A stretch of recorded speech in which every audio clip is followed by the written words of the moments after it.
Let me know if you guys can hear me okay in the chat. I haven't set one of these up in a long time, so hopefully this all sounds good. If I'm blowing out, if I'm not loud enough, tell me. If you can't hear me at all, don't say anything because you probably aren't hearing this. But yeah, so we're gonna get going in a few seconds. I just am totally disorganized as usual. And just so you guys know, my model just flaked for the day. She didn't flake, she's just stuck trying to get here. So I told her don't bother because it's not worth it. And we're gonna use my old school tried and true model. So that's that. That's how things go. All right, audio sounds good. Charge up with some coffee as per usual. Hey, what's going on, Ab? How are you, buddy? Whew. I don't know how this is gonna go, but it is already sweltering hot in here because it's a daylight studio and there's daylight just pouring in like you wouldn't believe. Although something tells me the video just froze on my end. Hang on a second. Yeah, the video's frozen on my end. Hang on, guys.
Okay, do you guys, everything should be good now? All right. Oh, frustrating isn't even the word. What's going on, everyone? How are you? Welcome to a live stream on my show, which I haven't done in forever. All right. If that's the only glitch we got today, then we're in good shape. All right, what's going on? My name is Seth Miranda. This is my studio here in Manhattan. You probably know who I am if you're jumping on this live, but if you're catching it after the fact, you probably have no idea who I am. However, this is the famous Sheila. If you don't know her, you haven't been alive on this planet at all. So, I'm getting all these warnings from YouTube already. YouTube is not receiving enough video. No idea what's going on here. All right, anyway. So I've been getting a lot of questions about Speedlight Modifiers, and mainly a lot of people keep asking me the same question of what's your go-to modifier for speedlights? And there is no easy kind of way to say this to you guys because there is no such thing as like a go-to. I realize that there's a lot of YouTubers out there that are like, my go-to blah, my 3 things I always blah. I'm a believer in that there is no formula. There is only foundation knowledge, and then whatever you're thrown into, you can figure it out, right? So it's more a matter of what are you trying to do and what kind of light are you trying to get? So in order to answer those questions, you have to have some sort of intent when you go into the shot, right? So we can be anywhere, in any environment, in any conditions, and we have to then decide, do we want to fight these conditions, use these conditions, create something completely different, or adjust things on the fly to get us something that's good enough, usable, or do we want to really work harder and get something that we're creating from nothing with where we're at? There's always variables, guys. I mean, I'm talking about the ambient light, clouds going over the sun while you're already ready for like high sun, full-on sunshine, or the room light being a different color, like fluorescent lights being green or tungsten bulbs being orange or whatever. Everything that you step into as a photographer, it's always a variable. So that's why I don't believe in this like golden this and go to that. It just doesn't sit right with me. So what we can do though is go, well, what are some modifiers? What do these modifiers give us? And are they valuable enough to keep in a kit that we have limited space on, right? So we were constantly making decisions on what stuff we can fit in our case, what are we taking with us on that trip, where are we going, what are we taking with us to that client? You know, we have these options. So for me, modifiers that get put into my kit are the modifiers that I feel the most versatile, that I can do the most stuff with. You don't want to have to fight the equipment or fight the gear in order to get yourself to a place that is workable. You want to just be able to work, right?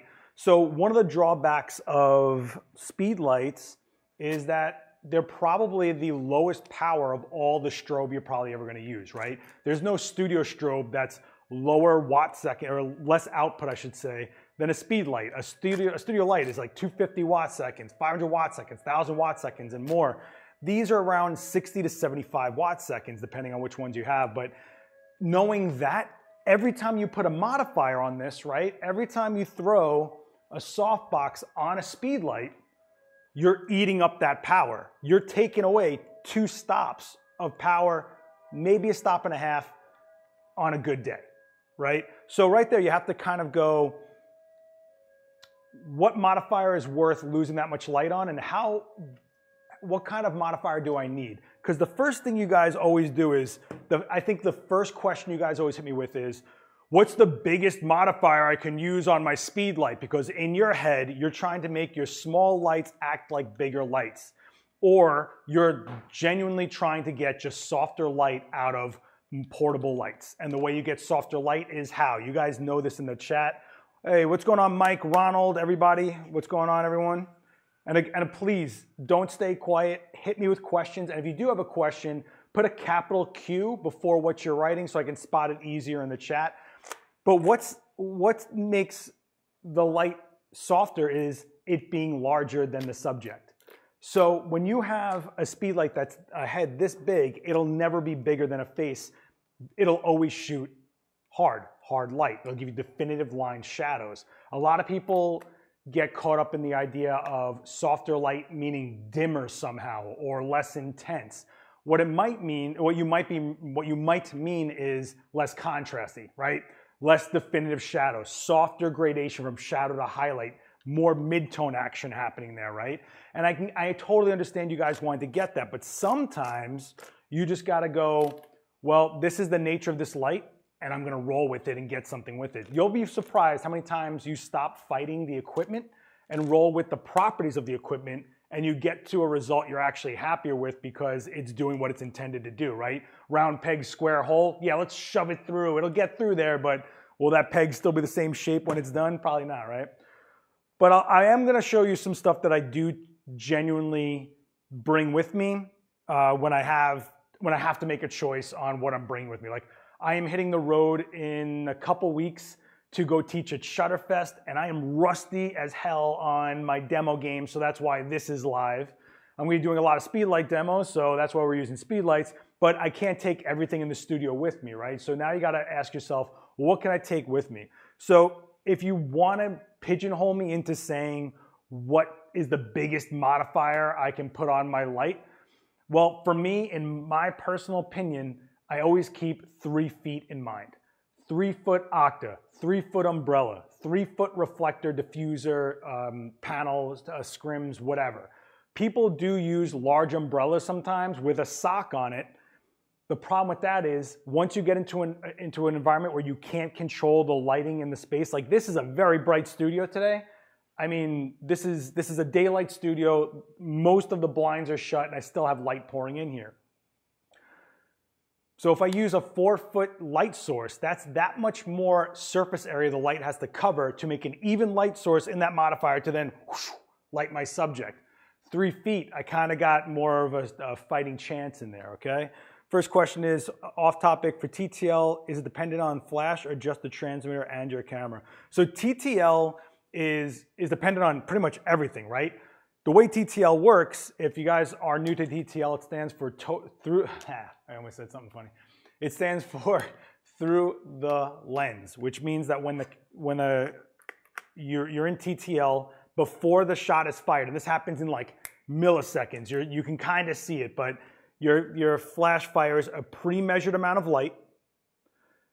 It then is seen by your camera. Your camera's meter says, based on that pre-measured light, I'm gonna need this much power out of you because I'm at f8.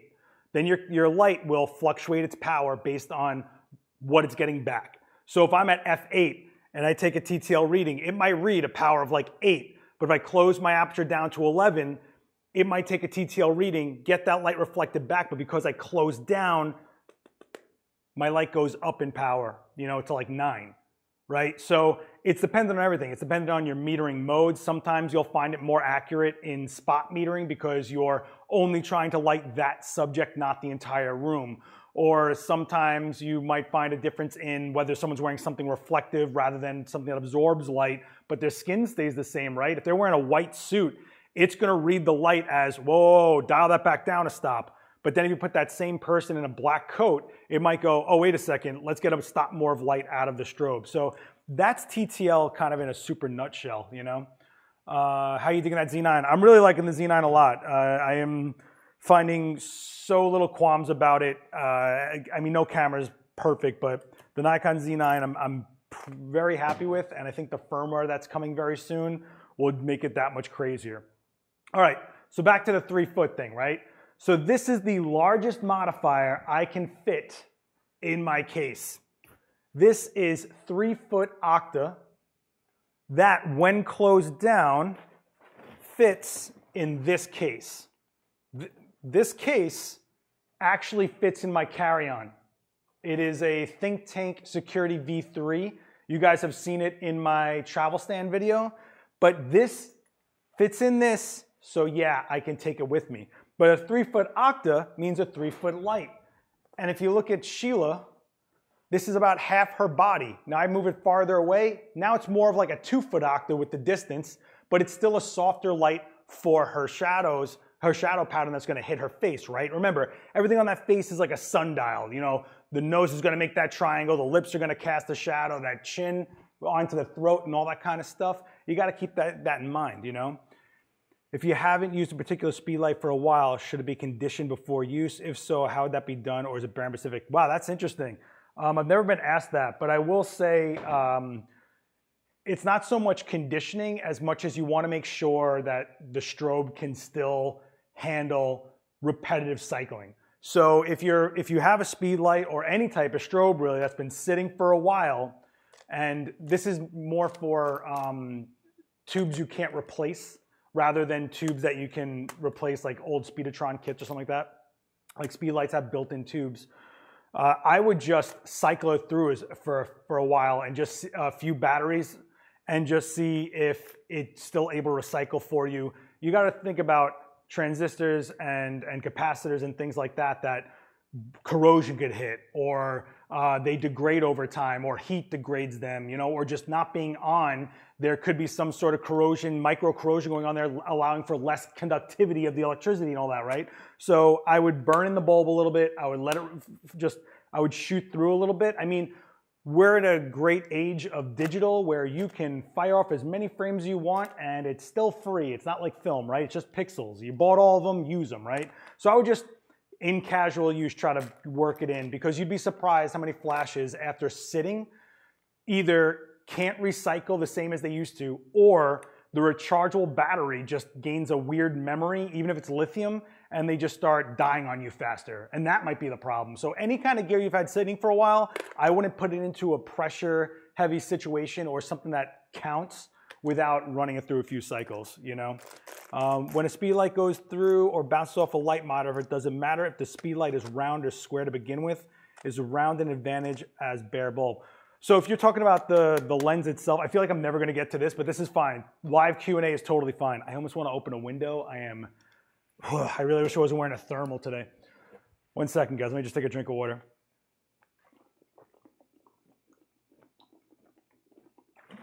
So round head versus square head.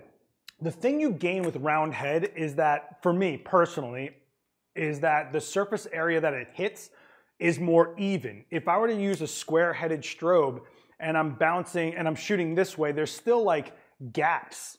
You know, yeah, your frame is rectangle, but the area you're trying to fill up isn't. And to have a circle gives you more of a chance of an even distribution of light. Case in point, if I put a square head into an octa, you might see some uneven filling of the softbox at lower power.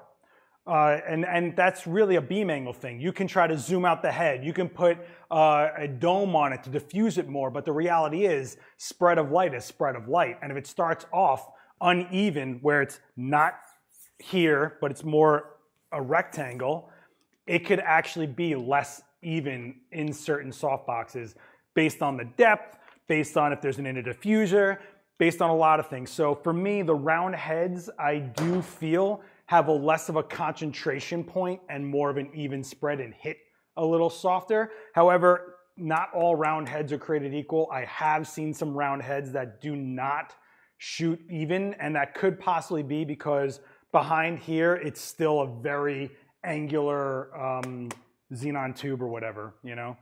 Wow, that was a little weird. I feel like I'm nerding out a little too much. Are we good? Are we good?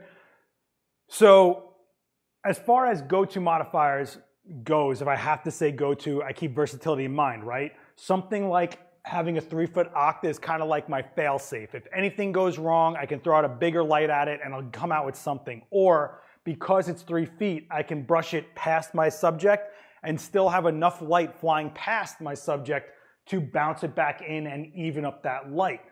But in a situation like I'm in now, I might just use the ambient room light and use the Speedlight as just not so much a fill, but like a key mixed with a fill kind of a thing. Like we're not using, we're using the Speedlight to shape Sheila, but we might drag our shutter a little bit to fill in some of those shadows. Why don't we get shooting a little bit and we'll figure out what's going on here. Let me go over more than just the 3-foot octa first. So the other thing is I like small softboxes because I like to really, really sculpt my subject, right? So this used to be my like favorite thing ever, which is a 1x1.3 squarish softbox that's very deep, which means it's flagged, which means it wouldn't spread so much. It'll be very cut. And that would allow me to really shape however I want on my subject. And then with other lights to fill in, I can clean it up. The thing that I found was this wasn't the easiest thing to transport as it's a full-on studio speed softbox. So it's a full-size speed ring and all that stuff. So ProPhoto has the OCF version, which is like 1/3 of the weight, crazy light, and a way smaller speed ring, right? So this is the OCF kind of like version of it, but it's a little more square than this one is. And you're gonna say, you're crazy for seeing a difference in this, but I can tell you right now, I have a tighter spread of light on this box, which I now only use in a studio, not on the road, than I do with this one. But I know how to work this box to get it where I want it to go most cases. But it does give me a little bit less control of like the spread of the light, I find personally. There is a grid for this. I can grid it up and change the spread of the light, make it a little tighter, but then you're eating light, and in Speedlights, you kind of don't want to keep eating up light, you know? Is that the f4 lens? Yeah, this is the 24-120 f4 that we're going to shoot with today if I ever get around to shooting. And the other thing I want to say is, every time people saw me doing demos, I was using this box, and they would be like, what's up with this box? And I would be like, I really like it, you know? And then they would buy it, and then I would get a DM in like a week, and they would tell me how, I don't get it. This box covers no area. I don't know why it's not looking like this or doing what I want it to do. And it's like, because you bought it based on just seeing it rather than approaching your subject with a plan of what you want it to look like. Buying someone's softbox, thinking that you just get their lighting because you bought their softbox, is the same idea as buying presets. It doesn't work for every situation, and you might not shoot in a manner that works well with this. And I think that's kind of the issue is you kind of have to get to know your equipment. You got to get to know your modifiers a little bit, you know? So it's a lot of philosophy going on there, and it's a lot of, you need to know what you want as lighting. You need to know what you want as what you're getting out of your kit, because you are seeing a light pattern in your head. You're like, I think they would look good with this mood. I think they would look good flat lit. I think this fits this situation. But a lot of people will quickly go, I'm gonna shoot Rembrandt. I love Rembrandt lighting. And it could be a cat, their grandmother, a young girl, an older gentleman, and everything in between, but somehow everybody gets Rembrandt lighting. And that's where I lose interest in their work, because they're not shooting the subject. They're just replicating a lighting scenario that they tend to think they like. You have to go to your subject and go, I think this is how I would portray them as a portrait, and then light them accordingly to get there. You then have to go, well, I want this type of light. Well, I know this type of modifier will get me there, therefore I will go with that modifier. I know this is all stuff you do not want to hear, and I know that I'm probably losing subscribers right now, but it's the hard truth that if you keep on doing this golden rule, go-to whatever, signature whatever, you're not gonna get the results you're looking for, because no one's creating things just for your look. You have to use things to create your look, okay? Sorry about that, guys. I know I'm just like crushing hearts today. What about using multiple speedlights gang together? I have 4 Minolta 4000s in a square block and blast a lot of light. So I'll say this about ganging speedlights together.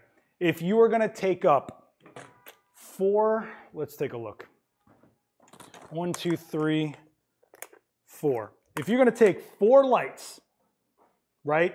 4 lights of varying use, age, bulbs might not match because one's older or one's newer or one just, they might have not been manufactured evenly based on the brand, right?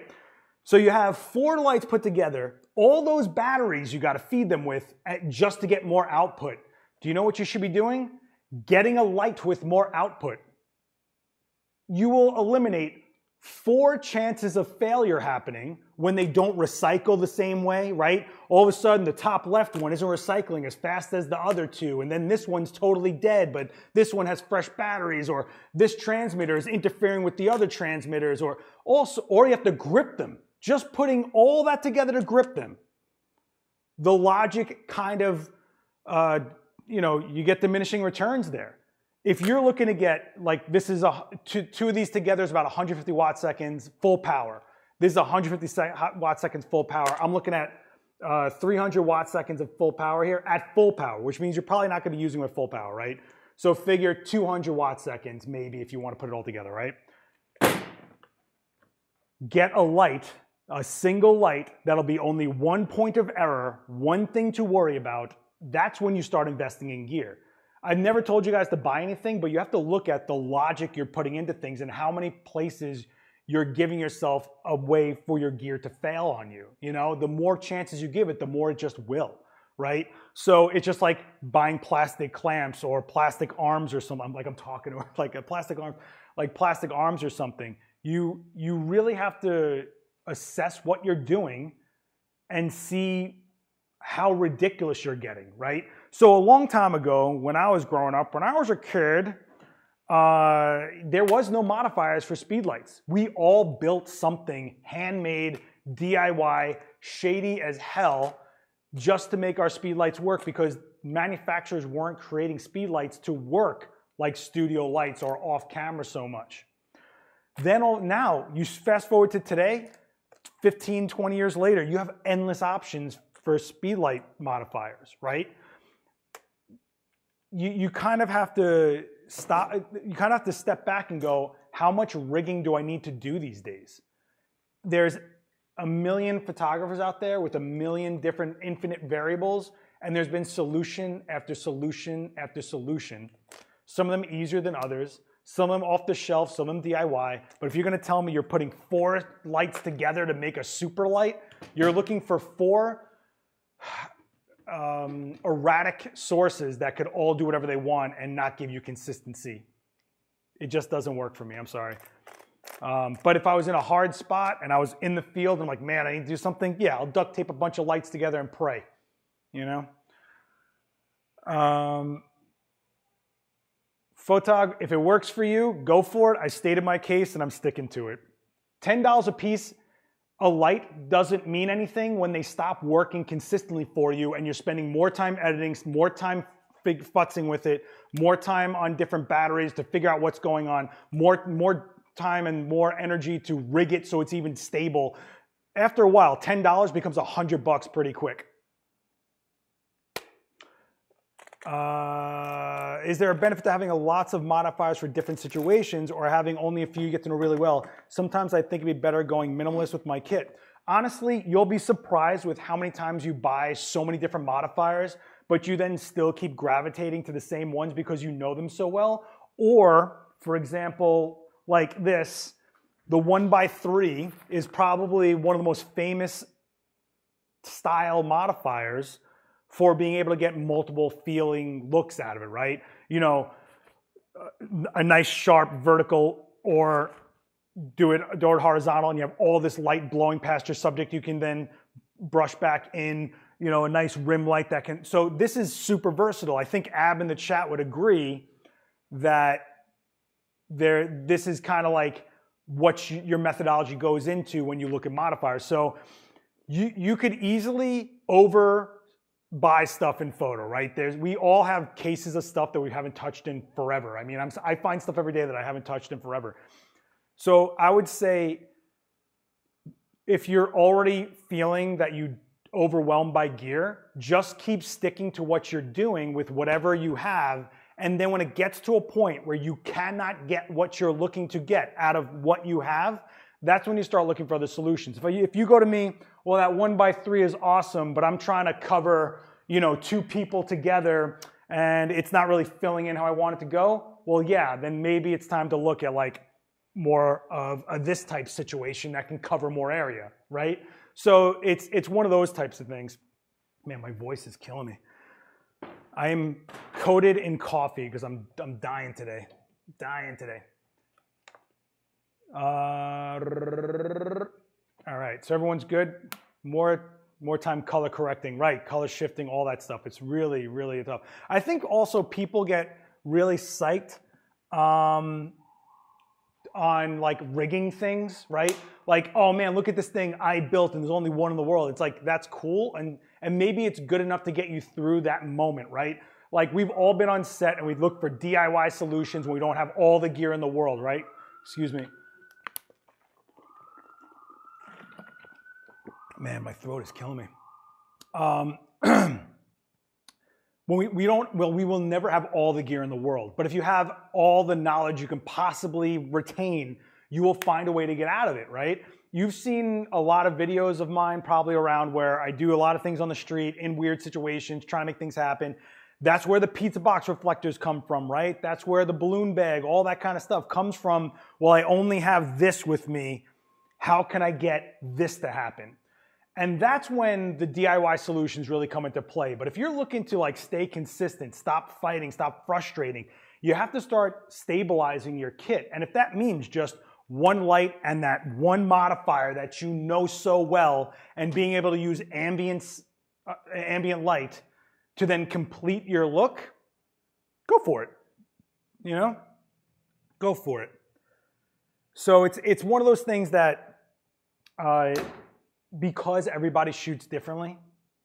I mean, there's people that do incredible portrait work that will never understand anything about lighting. They just know how to get people to engage with them the right way or direct them, you know, and they just get these moments. It's not about the lighting for them, right? Then there's people that like to have a heavy hand in the way the light plays a role in the image, you know? So there's all those things, you know? Let's get an establishing shot and let's play with some stuff. I will say there are definitely things that will always be in my kit, and I think I've gone through this like a million times with you guys, but we're gonna do it. What about Peter Hurley, Forever Young? Peter's a cool guy. I like Peter. He's really funny. He's like one of the funniest guys without trying to be funny. I really like him a lot. All right, so what's the first thing we're gonna do in this situation. Just so you know, my situation right now, I have a wall of light coming into an all-white room. It's a daylight studio facing south, so that means the sun's just going and coming, pouring in. I also have a Nan light Forza 500 LED light bouncing off the ceiling to fill in the silhouette you guys would have seen if I didn't have it. So what's the first thing I need to do?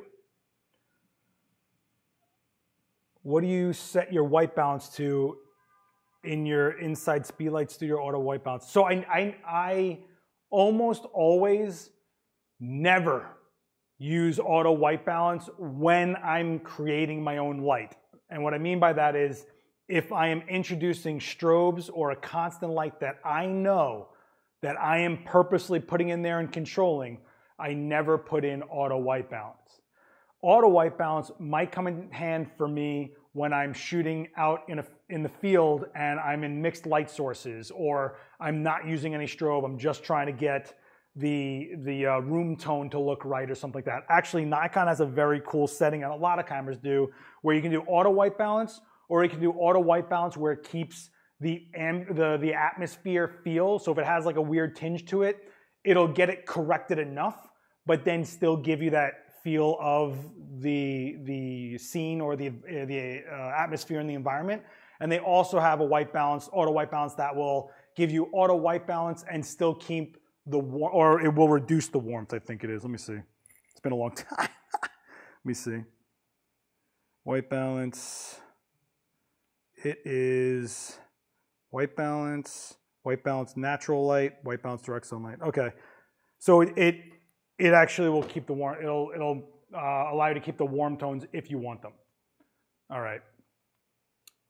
Let's get our mod to shooting. Hey, I'm not Gavin Hoey. All right. Although I love you, Gavin. If you're watching this, all respect, bro. Decide whether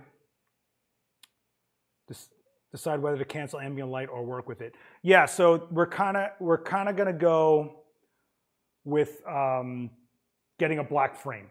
What I want to know is, what do I have to do to eliminate the light? After you have that knowledge, you can then introduce the light little by little, whether it's by slowing your shutter speed down, opening your aperture up, or creeping your ISO up. But you have to make that decision, and every one of those decisions has a trade-off, right? If I were to open up my aperture, I would then have to adjust the power of my strobes. If I slow down my shutter speed, there's a chance I could get motion blur to show up, because even though I have stability inside the camera now with IBIS and all that, IBIS doesn't stop the little movements people have. So if there's any ambient light on the front of their face and they move a little bit, it could show up. So slowing the shutter, that's my trade-off if it gets too slow. If I raise my ISO, I start introducing noise, right? But at what point? If I go to 400, I'm probably fine. But if I'm going to like 1600 ISO, there's a problem there, you know? So, or not a problem, but I just don't need to do that, right? So there's all these different reasons. The Peter reference was regarding your comment that some people do portraiture and that their work a lot of times do more about how to engage with people. Yeah, Peter Hurley is one of the most personable guys ever, and he's a really good guy. So let's go into the camera. Okay, so here is my tether, and I'm going to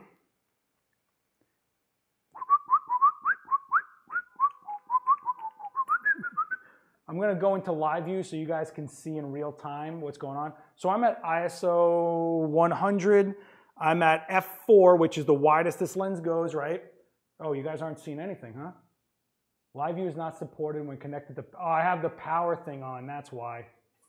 Let me turn off the power thing.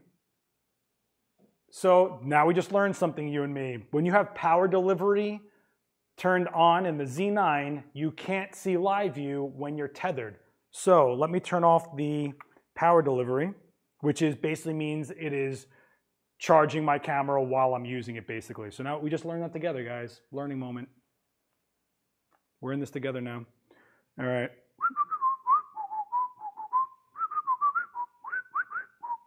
All right, it is now off. I'm gonna tether back in. We're gonna get a camera to show up in capture one at some point here. Tell me I just lost my tethering ability because I turned off. What? Get out of here.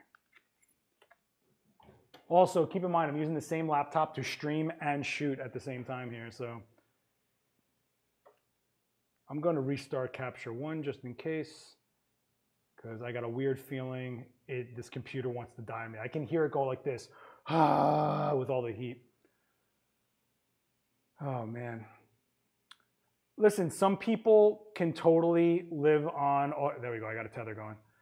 Some people can totally live on auto white balance, and some people don't like what it gives them. I'm also one of those people. So the last thing I'll say about the auto white balance is this.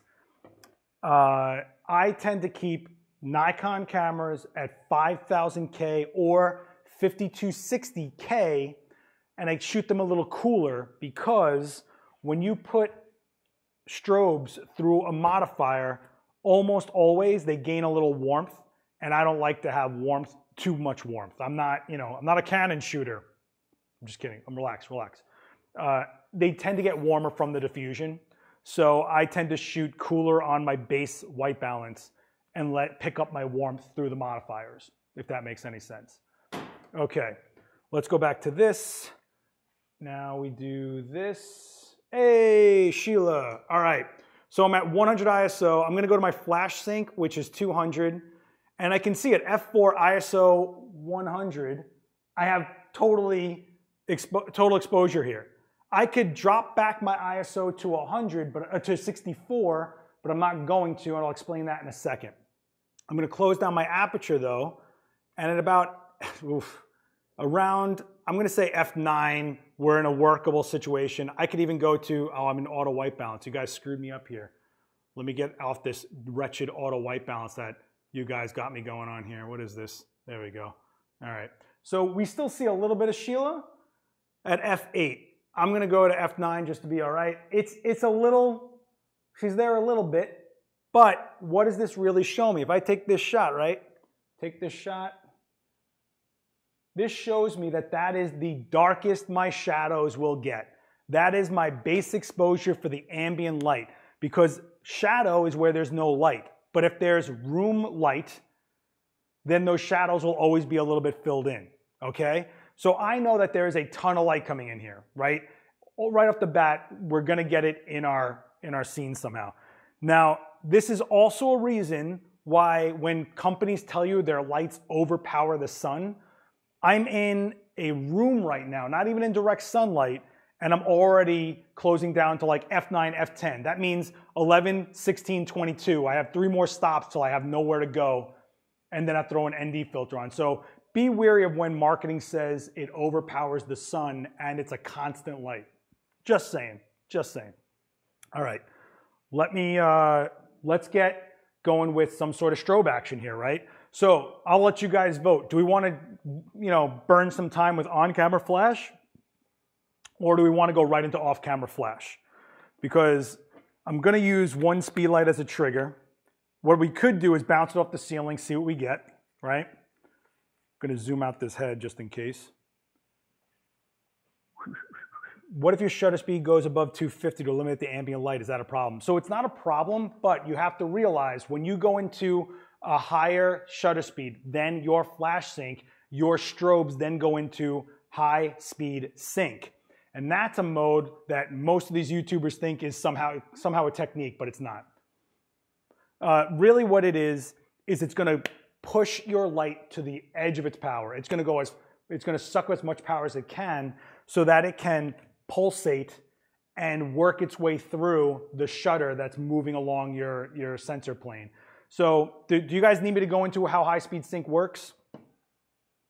I'm going to explain about the ISO 64 in a second. I knew I was going to get a question about that.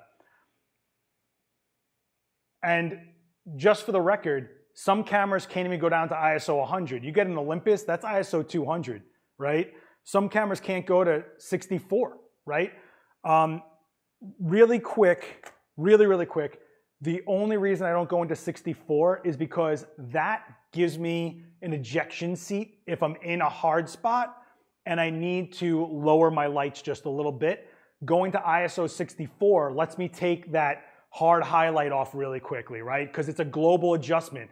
ISO will affect everything as an exposure. I lower my ISO, everything gets dimmer.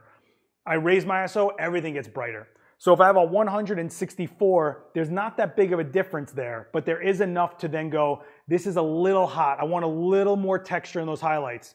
Boom, 64 ISO. So it gives me this like little tiny adjustment ability if I need it. I always know it's in my back pocket, and that's just my method. Your methods could be totally different. I totally understand that. If you set your white balance 52, does that mean you don't use white balance gray card? I do use a white balance card when I'm doing something very color sensitive, like commercial makeup work or something that they need to see specific Pantone colors or high accuracy. Or if I'm shooting something like artwork, like someone needs a giant painting shot, I will do a card. But for the most part, I'm kind of creating the tone to my liking in this way. It's funny that I find we have reliable wireless flash triggers and throw away our PC cords. Now everyone shoots tethered. I mean, I can't remember a time when I wasn't shooting tethered in digital world. I just can't recall a time, honestly.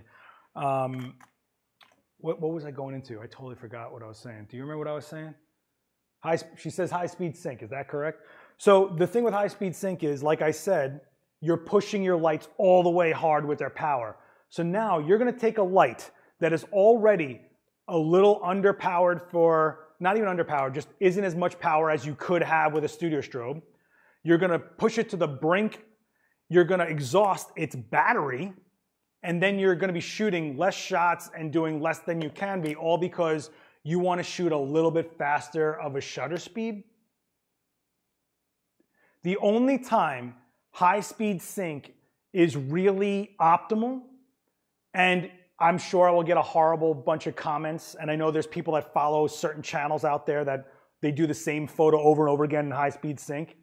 The only real reason is you want a shallow depth of field, meaning you're shooting at like f1.2, f1.4, 1.8, f2, really wide open, in a sunlight, a bright ambient light situation that you want shallow depth of field, because your only recourse to bring down the exposure of your background at that point is by speeding up your shutter.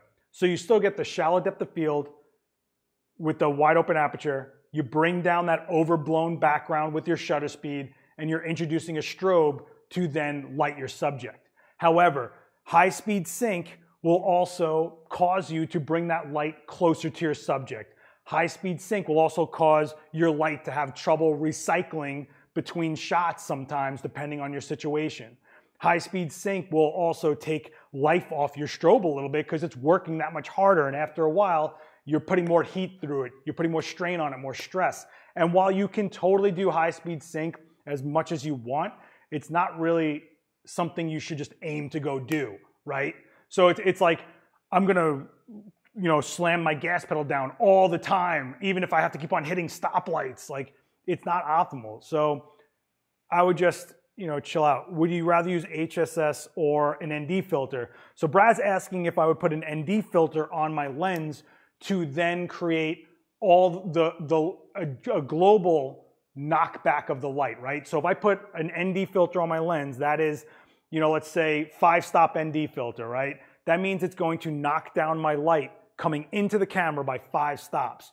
Well, now you're kind of in a sort of the same situation where the light has to go up in power to make up for the 5 stops that isn't getting through the camera, right? So you're kind of in the same situation, but you might actually be at a loss because the light might not even have that much power in it. With high-speed sync, you can kind of get away with it because it's pulsating. It's not flashing, it's pulsating to just get through that travel of the shutter as it goes down your sensor plane. So the ND filter thing is an option. High-speed sync is like the modern way we're kind of going forward, and high-speed sync has gotten way better than it ever has. Whoa, especially in full-on studio strobes that are 500 watt seconds or so. Like, you definitely get a good high-speed sync situation out of it. I'm just saying it's not something I would lean on all the time. I really wouldn't. Also keep in mind that high-speed sync creates for the longer flash duration, which could show blur. yeah, you're going to speed your shutter up, but you got to speed that shutter up enough to eliminate motion blur because the flash duration is longer. Wow, I feel like I'm way off topic. I haven't even shot a frame yet. Actually, I did shoot a frame.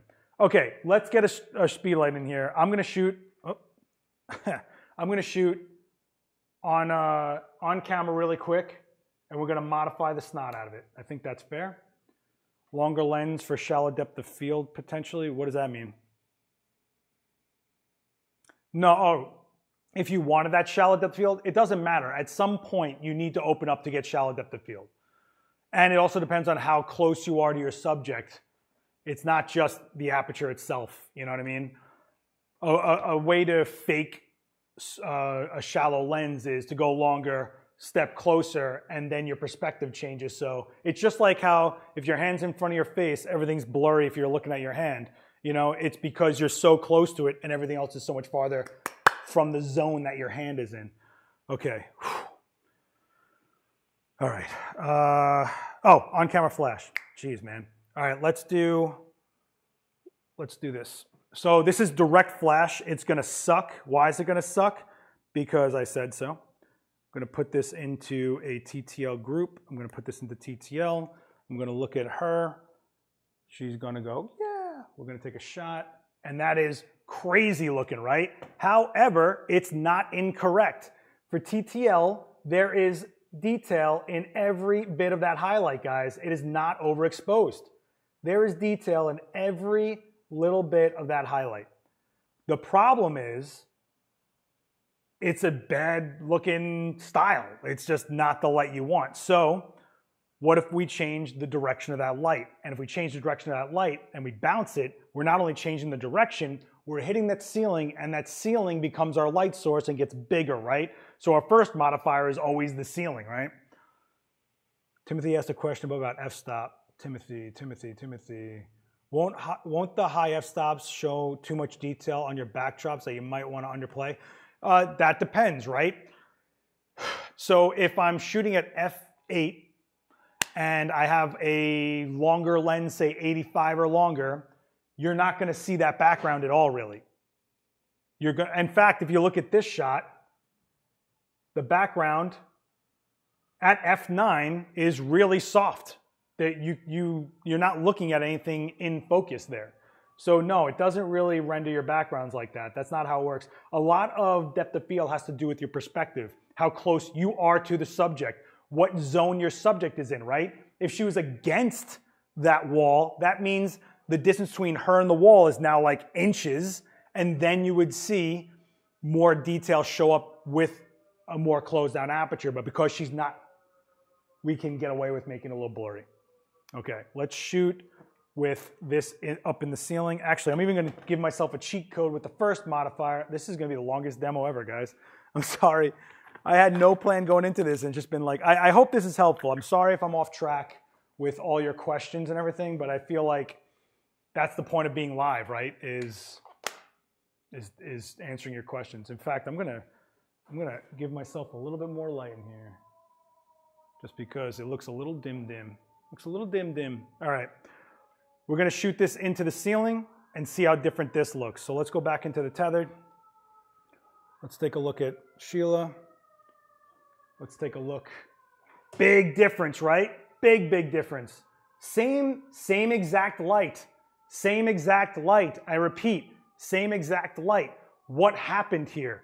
One, it got bigger because the light source is now my ceiling. Now, because the light source is now my ceiling, what did it pick up? A little bit of warmth. It got a little warmer, right? You can see that there's like this aftershade of warmth happening here as opposed to here, because that's direct light on the left. On the right, that's probably all the filth that's on my ceiling here reflecting back down and crazy. Even the background is a little warmer, right? And you'll notice the background is way even, right? No shadow on that background.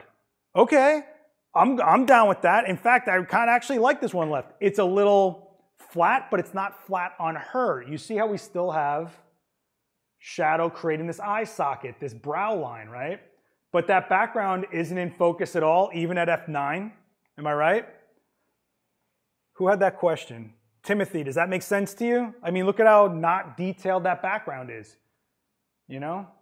Man, should have wore a t-shirt, guys. Now let's say I wanted to make this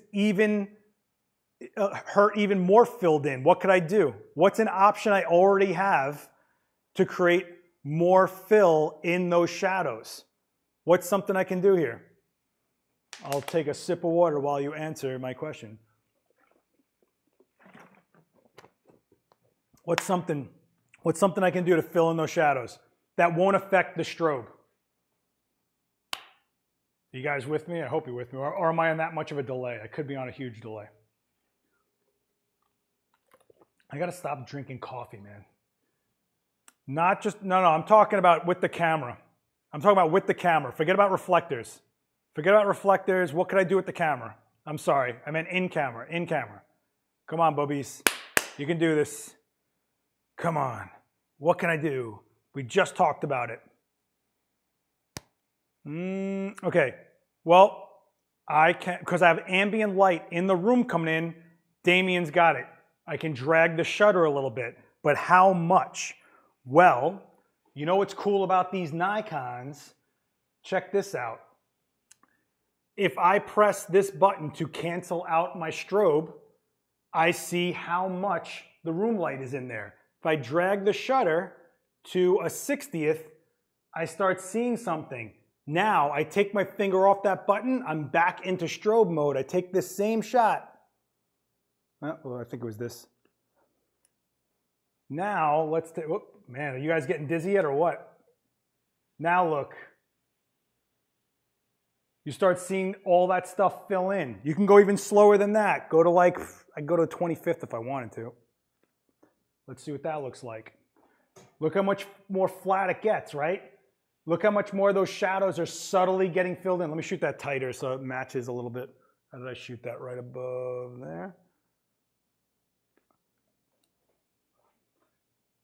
Right, so look at the difference. Subtle, but flatter. Flatter equals less detail happening inside those little, you know, wrinkles and blemishes and all sorts of stuff, right? Right, so this and then this. Look at the difference in the skin. Look at the difference in the skin, guys. Look right here. Look at the difference in the skin. And by skin, I mean her shoddy paint, right? So right there, I modified this speed light and got a shot that's better just by having it on camera. This is a pretty flat shot, but look at the, oh, not that one. Look at the difference. And all we did was use knowledge. That's really what we did. We didn't use a modifier. We really didn't. We modified our approach. So if you want to know my go-to modifier, it's modifying me to fit the situation. You guys with me? Does this make sense to you? It is warmer, and it's warm because it's reflecting off of a gross ceiling. If I shot this at a white balance of, let's say, 5,000K, right? Let's go to 5,000K. We'll do that. 5,000. It's not going to be the biggest difference, but it'll be a difference. Let's take a look. Here's the difference between 52 and 5,000, right? And this is just from now, you know, experience of what I want to do. But look how clean that shot looks. And now how many people will spend like all this time and money to create a scrim with a big light and all this stuff, but you can get there if you had to, right? Granted, I'm in an all-white room and it makes this a little easier, but even still, we did what? We changed the direction of the flash. We bounced off the ceiling to make the flash bigger. We dragged our shutter to fill in the room tone of the light. And this is what we end up getting. That's good about a flat point of shot, flattering to texture when shooting subjects. Yeah, honestly. But we're still keeping shape. You still see the dimension of her nose. You still see how three-dimensional her lips are, right? I mean, look at how much different the skin texture looks from that. You know? All right. All right, so now let's get this flash off camera, right? I'm gonna keep this one on camera, obviously, because I need a, what do you call it? I need a trigger. So let's put this, let's put a light off camera now. All right. What do you guys want to do? You want to go with, I tell you what, wow, what happened to all my light? I was just bathed in light. Now it's gone.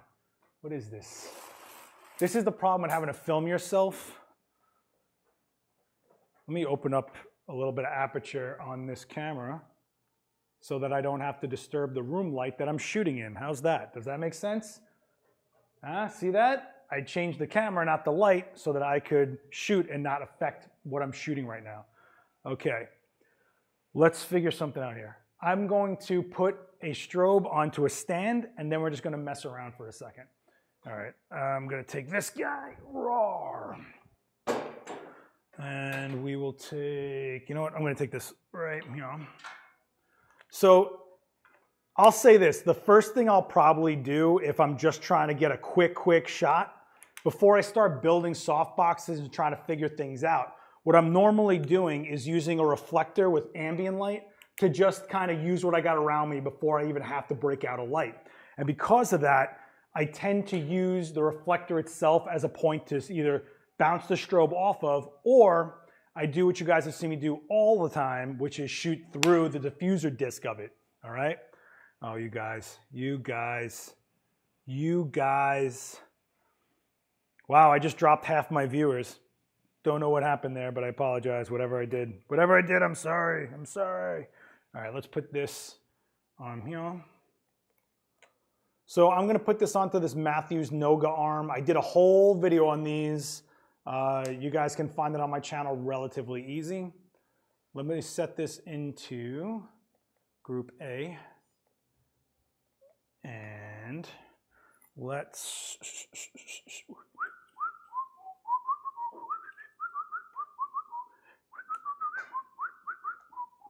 so even if the light is at your traditional like 45 and 45 up and 45 over and all that kind of stuff, it's still a hard light source, right? So what I would probably do, I'd turn her towards it so that I'm not creating like a weird shadow, right? I'd be like, hey, could you move your face towards the light? She'd be like, oh, of course I will. So, because she sounds like that, right? I'm gonna throw a dome on it just for good measure. This also is not gonna look good, but we're gonna do it. Why? Because that's what we do here. We make things look terrible. Oh, this is in the wrong, you know what? I'll change this channel to 3. You can tell that I was doing a lot of different jobs when all my lights are on different channels and I never reset them all back. Let me just make sure. Okay, we're good. Let's take a look at Sheila with direct off camera. And that's off camera. That's even not that bad. It's got like a sun type look to it. Not too bad, right? But it could be better. It could be cleaner. And that's in TTL. And again, TTL isn't wrong here. TTL is not wrong here. There is detail in every bit of that white. Look at all those scrapes. Look at all those cracks. Oh my God, Joe. Joe. Now I can't do this demo anymore. Man, Dad's watching. Nah, it's cool. This right here though is easily the biggest game changer in my kit of the last couple of years, without a doubt. This is the old version of it, but the new one is just under the Manfrotto name. But this is the Lastolite Halo deflector. So this thing is a 2-stop diffuser, and then on the other side, if you guys can see that, it has bands of silver, so it's like a soft silver bounce. Joe, your face doesn't have scrapes and cracks. It's more like an old car seat, nice and weathered in. It's comforting, you know. You get that sound when you touch it. Yeah, Joe McNally's face is like an old car seat. Yeah, all right. So this fits in any bag I have. It's in every bag I have. I keep 2 of them on, and usually at all times. I am missing one because I left it actually at Adorama. But this will let me do whatever I want with this light. This will make that light into a diffused 3-foot light source close to my model while I'm shooting. You got to shoot one-handed unless you have a an assistant with you or whatever. But I don't really ever have assistants, right? You guys have seen me use this in probably like every other video I ever did on any channel. Well, now I've got a 3-foot light source here, right? So let's go into the tether. Let's get this set up. I got TTL rocking. I'm going to just make sure it's pointed somewhat direct. I'm going to scale back to an 85, and we're going to go for it. Clean, clean, clean, clean, clean, clean, clean. Now, I'm seeing some of the reflector back there, right? So I can actually change the direction of what's going on here and change what's going on back there. You see how it got even? Look at the background, guys. See how the background wasn't even on the left, but it's even on the right? All I did there was, instead of creating the shadow for the background, I created the shadow towards the floor. You see the difference? This is gonna get me shadow on the background. That's gonna get me shadow to the floor. And if you look at it, it's kind of a big difference, right? So clean light, right? Between, why is it doing that? Between that and that, you can see a humongous difference in just one thing I kept in my bag, right? And you don't have to shoot that tight, obviously. You don't have to shoot that tight. You can shoot it a little, you know, right? So you have all these options, but look at how clean that is, right? So this is just an easy go-to when you're out there in the field doing the whole reflector bit, and then you bring out a strobe and you're diffusing that strobe. Oh, am I still on?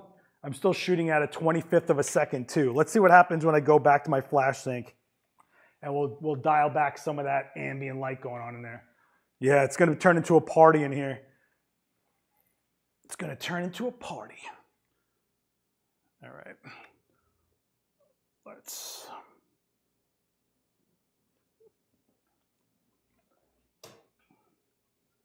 The deflector is awesome. The deflector is just awesome.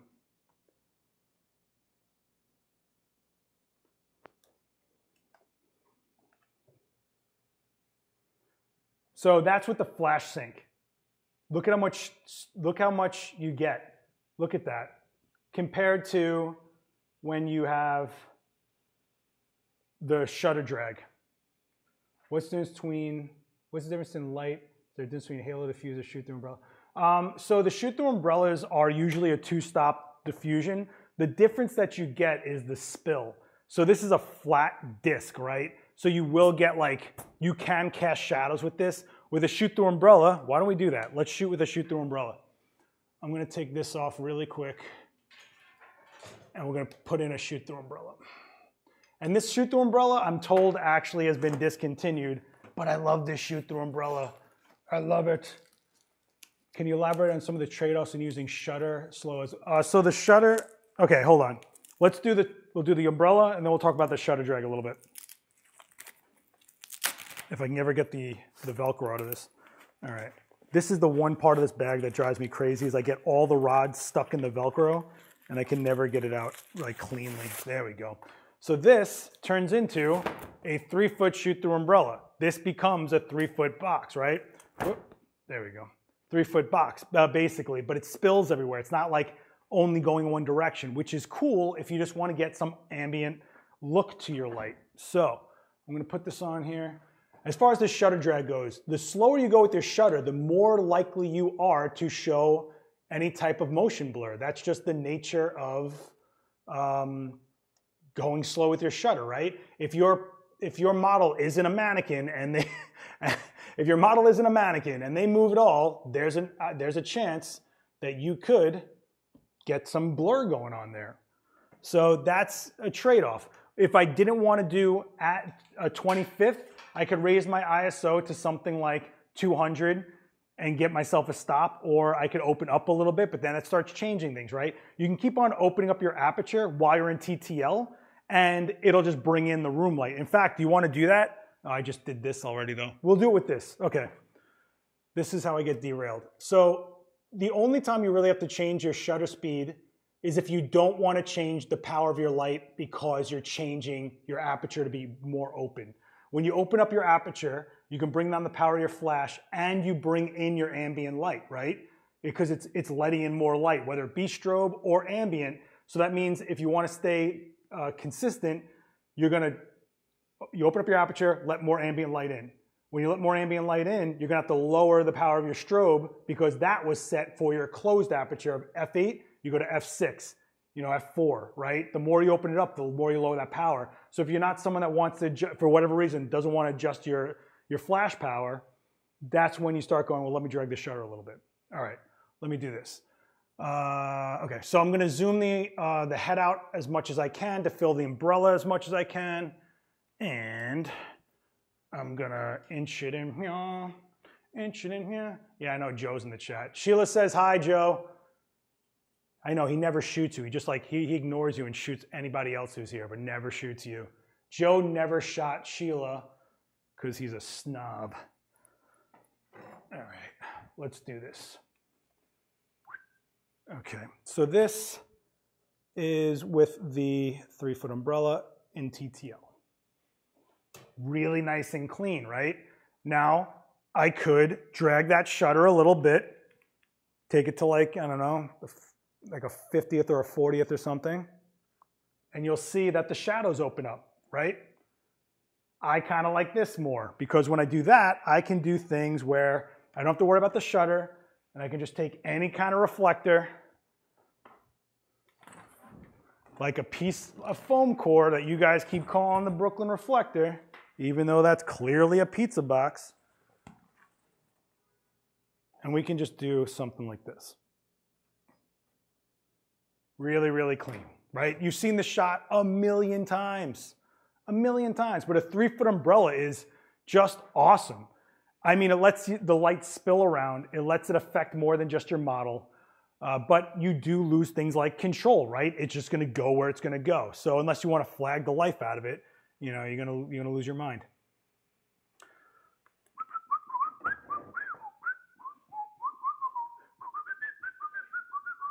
Then of course, there's one of the best modifiers on the planet that I did a video for, and it never got published. Do you know that? It was supposed to go on Adorama TV, and it never got published. This is the Brooklyn softbox. These are like balloons that have been stuck in my bag forever.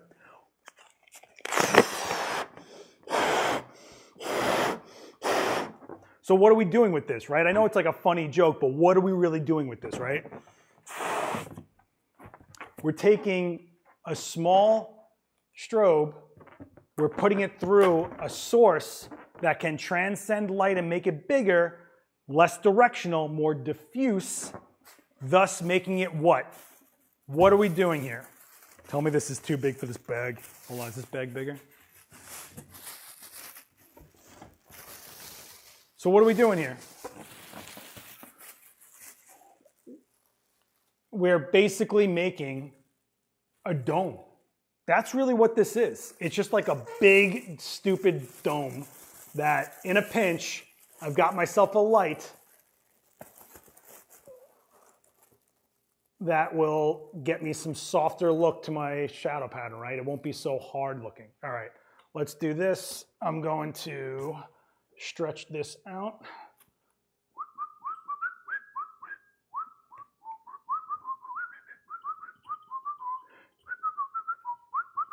I mean, we're looking at a bag with a balloon in it, right?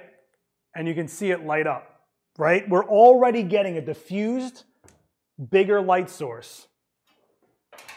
Yeah, it's kind of like a better Gary Fong. I'm just kidding. I just remember everybody buying that Gary Fong thing when I was a kid. And I was like, what is everybody doing with the same thing?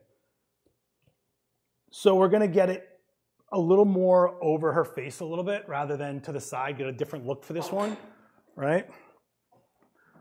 And let me just see. Aha.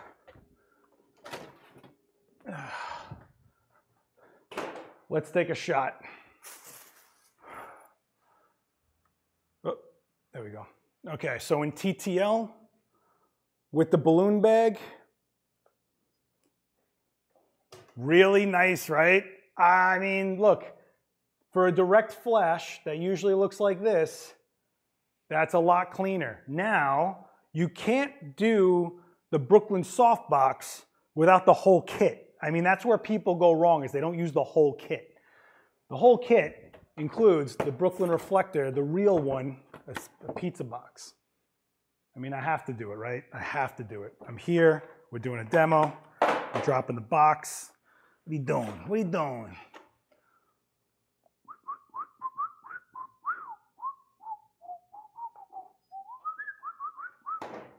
Really clean light, man, I gotta say. For a balloon bag, come on. I'm even gonna inch this in. I'm gonna inch in the balloon bag. Boy, I haven't done this in a long time, guys. I haven't done this in a long, long time. Feel like our kid again. Nah, just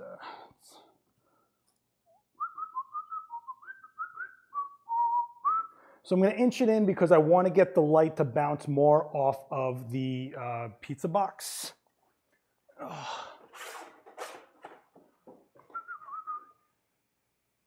It's not going to melt to the light, but if you like machine gun it, if you're one of those Sony kids that can't stop doing spray and pray, yeah, you're going to pop that balloon pretty quick. It won't melt to it though, no.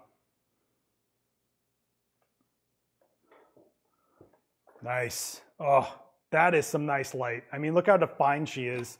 She's defined, yet softer light. I mean, you see every detail you need, but it's soft enough not to give you any real hard lines. I mean, it's pretty great. It's pretty great. Let's see how it looks with like a straight up silver. Yeah, let's do a silver reflector. It's going to be a little too much, but we'll see we'll see. Let's do it with a silver. Whoop. I'm taking pictures of the floor. Perfect, perfect.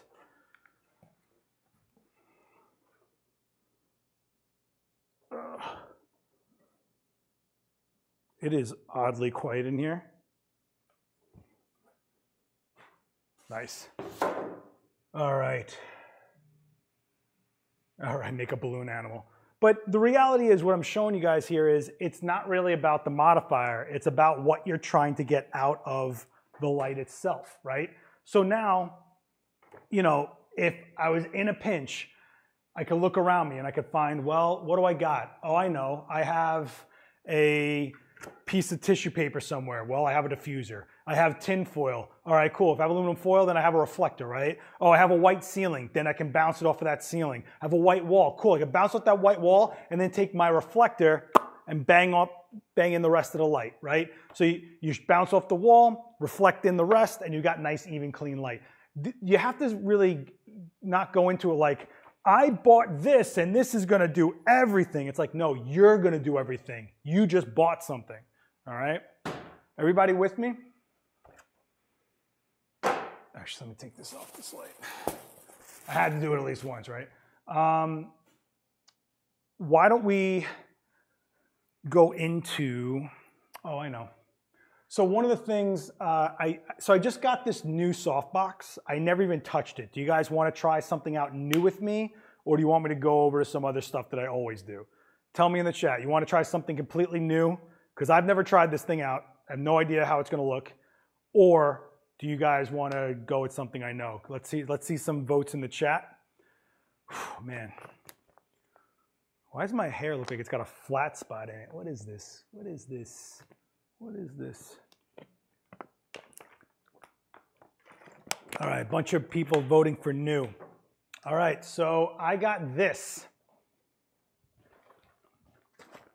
You guys are gonna hate me because it's expensive. the new Profoto Octa Click. This is a 2-foot softbox. Look at it, still in the plastic, guys. Still in the plastic. This is a 2-foot softbox with the ring attached, right? And bada bing. This is a magnet. I can take, do I have an extra Speedlight here? What do I got? And it's got a pistol grip so that you can not have to worry about knobs or anything. You can just pivot it however you want. No knobs, and it locks onto whatever post. No knobs. So I'm thinking, yeah, you can do a half body. I mean, you can look on my Instagram right now, and there's it lists which shots are almost full body that are shot. But you're going to use multiple lights. There's no getting around that. I mean, I could use a 3-foot Octa and get close to it, but I'm still going to do something with another light to fill it in. And if you keep on trying to make a whole kit of Speedlights act like a studio all the time and not using it for a studio when you need and then using it for environment and other things, you're kind of needing to graduate, because a Speedlight, while you could get away with doing everything, if you're going to be doing something specific that always needs a bigger source, start looking to get bigger sources, you know?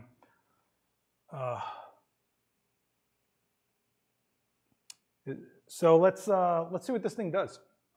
I'm going to put it on this, and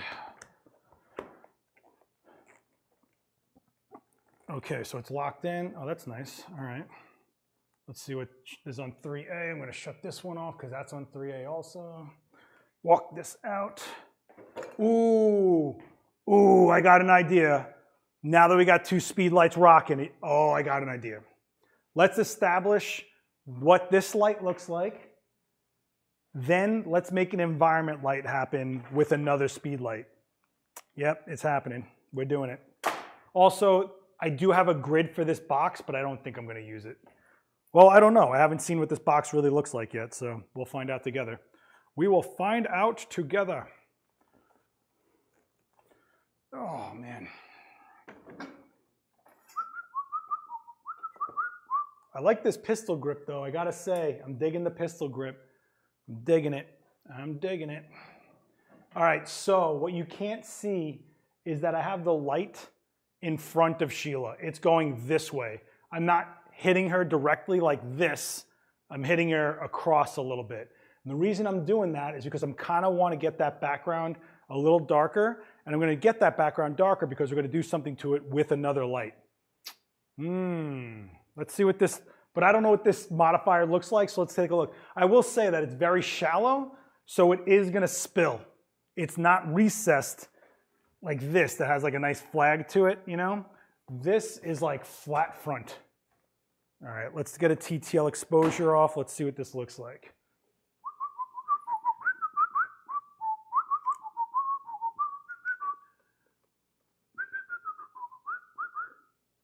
Let's take a look. Yeah, it's a soft box. I mean, it's a soft box. It's clean light. That background went dark like I said it was.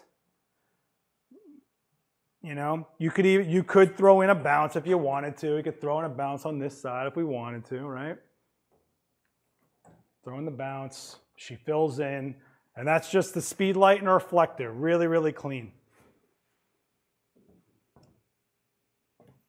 Oh, you want to see the in live view? Okay, so,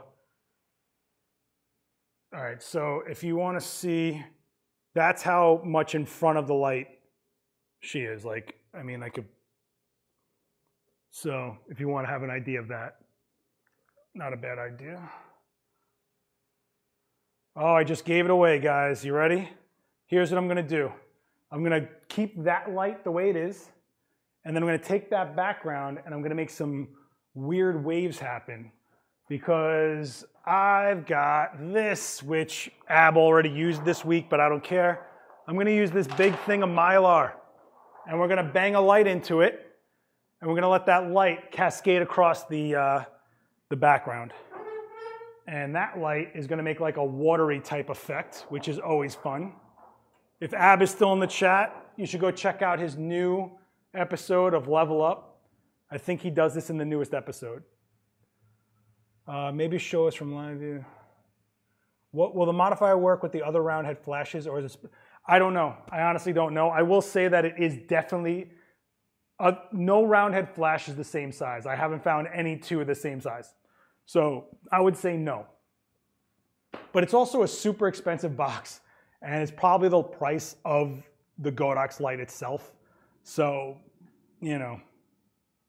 So let's do this Mylar shot. Wow, I got junk everywhere. I knew this studio was going to get trashed by me today, but I wanted to believe in my heart. I'd say, Seth, you won't trash it totally. And here we are. All right, I'm going to put it into group D, which is non-TTL. And I'm just going to guesstimate where I'm going to put the power. And I'm going to use the modeling light to kind of guide where. Can you guys even see that? I don't know if you guys can see that or not. It needs to go like this. So what I'm going to do is put this stand underneath it so it has a little bit more of a, oh, and you know what, I'll put a clamp on it. So this is just like to fill in that background, because why not? And because I have it, and this demo went off the rails a while ago, so I don't care. Okay, so I'm gonna walk this in, and I'm going to, yeah. All right, let's see how this goes. Let's see how this goes. I don't even know if you guys can see what I was doing back there. Do you guys want to do this? You guys want to do this? Tell me in the chat. I feel like I'm boring you guys. Let's take a look.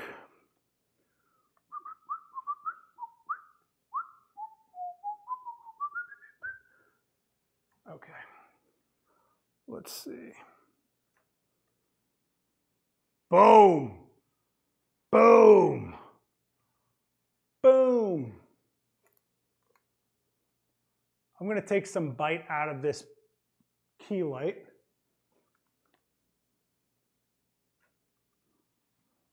Yeah, man. All right, now let me shoot it so that there's no seam on the right side.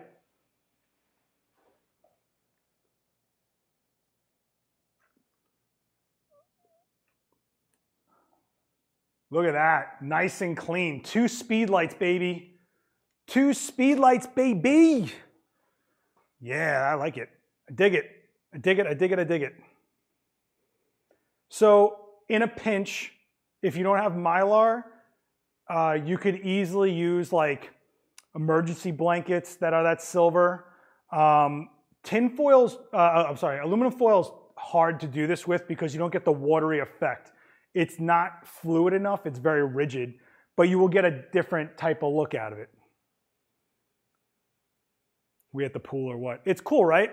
You could gel this light too. You guys want to gel the backlight? Oh, we're gonna gel the backlight orange and make it like sunny out there. Woohoo! Let's do this. Yes, Seth, let's do this. All right, calm down, everybody. Seth, go do it. All right, calm down. Everybody calm down. You're getting a little crazy for me over here. Stop it. You're getting a little nuts. A little bonkers even. So I'm going to go and put some CTO gel on that back light and see if we can make it look a little, you know, Miami, you know? Where do you find Mylar? Well, here in New York, there's a lot of places to find Mylar.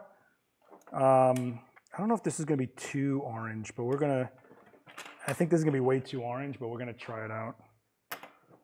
This is 2 cuts of CTO, so we'll see if this is too much. And because I'm putting 2 cuts, if I'm putting gel on this light, what do you think happens to this light besides the color? What happens if we're putting a gel on the light?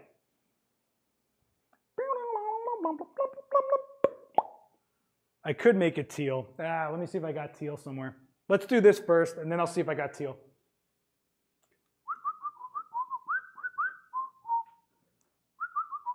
Ooh, ooh, girl, ooh, girl. I dig it, I dig it. Let's do teal. Let's do teal.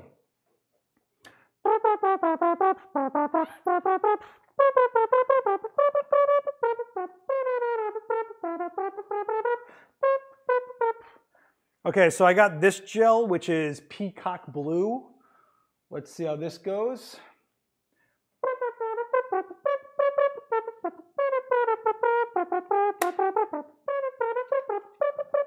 I'm sorry. I'm sorry. That was my fault. That was my fault.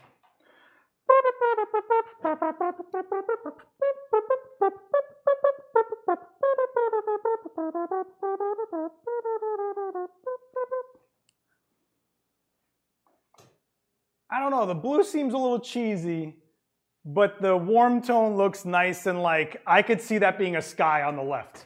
The left looks like it could be a sky. But the light on her definitely does not look natural, right? It looks like I'm shooting a strobe at a girl in front of a sunset. So what can we do about that? Well, I could warm up my white balance a little bit for one, right? So let's say I'm at 5,000K. Let's say I go to 55. Let's see what that does. Oh, wait, I got to switch back to orange.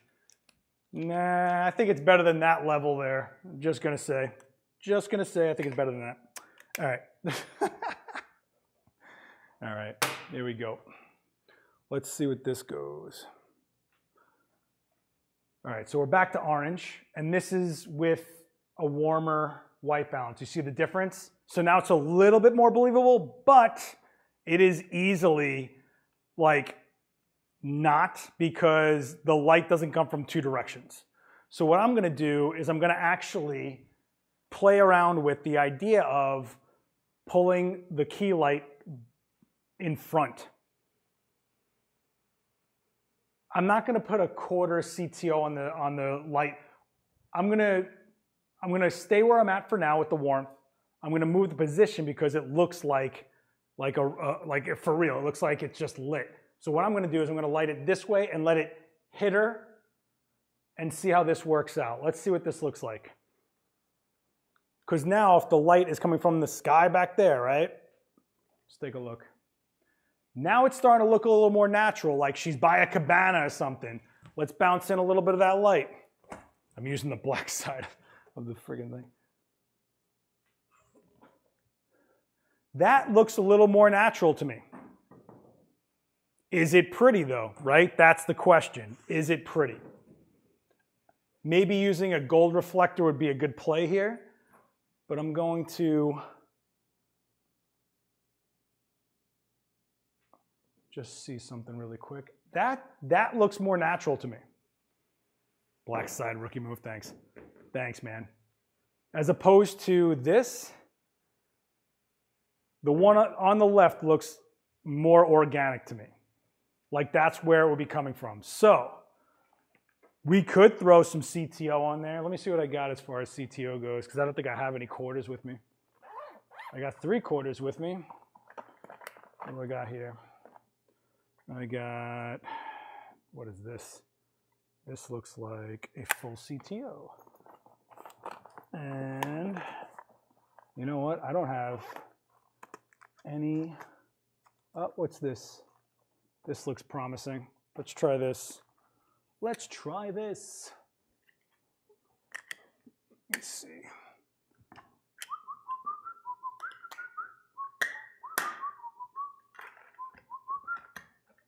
Oh, you know what? That's not going to fit. It's the wrong, it's a gel from another kit. Like a jerk. Like a jerk. Well, when in doubt, use gaff, right? So let's do that. Let's put a little bit of warm on there.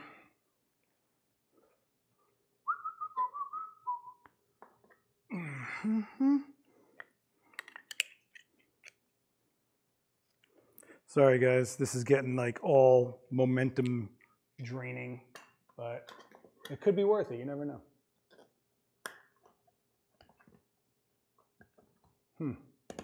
You know what? I don't have a quarter CTO that fits. I gotta I have these hard plastic ones from another kit, like a jerk. Let me see what I got here. What is this? 3/4, 3/4, 3/4, 3/4, 3/4. Okay, so then here's my option.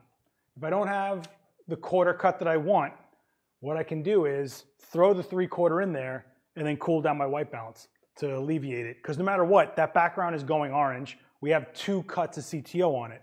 So what I'm going to do, come on. Wow, this magnet is strong. What is going on here? Oh wait, do you have to put the, how do I put this on? Is there a magnet on the inside? Let me see.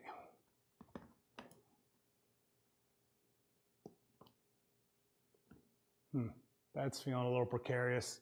I'm not doing something right here because can you not gel? You know what? I don't have the actual gel holder. I'm using tape like a jerk. So that could be an issue as well. Let me try one more thing and then we're moving on from this. Let me see what the chat's doing. Yeah, I just don't have a piece. It's just, there's nothing in there to catch the CTO.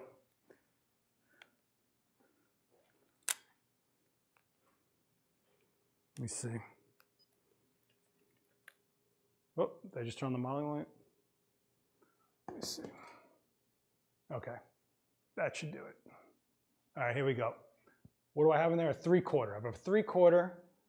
So let's go and see what this looks like real quick. 3/4 CTO is a lot of CTO, right? So if I white balance this out, if I go down to, let's say 4350, take a look. I could go even further than 4350. Let's go to 37. Let's take a look. That's actually not bad. Now let's bounce this in.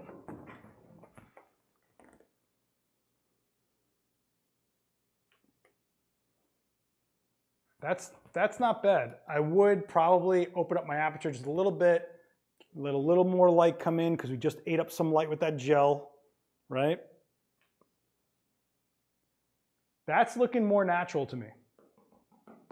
Not bad. For 2 speed lights, not bad. Not bad. Not bad. Feel like I could do a little bit cooler. I'd probably put another cut of CTO on that back, but let's take a look. That's not looking bad though, guys. I gotta say. Actually, let me do it like this. Because you're going to want to reflect from overhead, not from underneath, because the light would be coming from overhead, right? So that's why I'm holding this reflector like that, just to dust it in. Just to dust it in.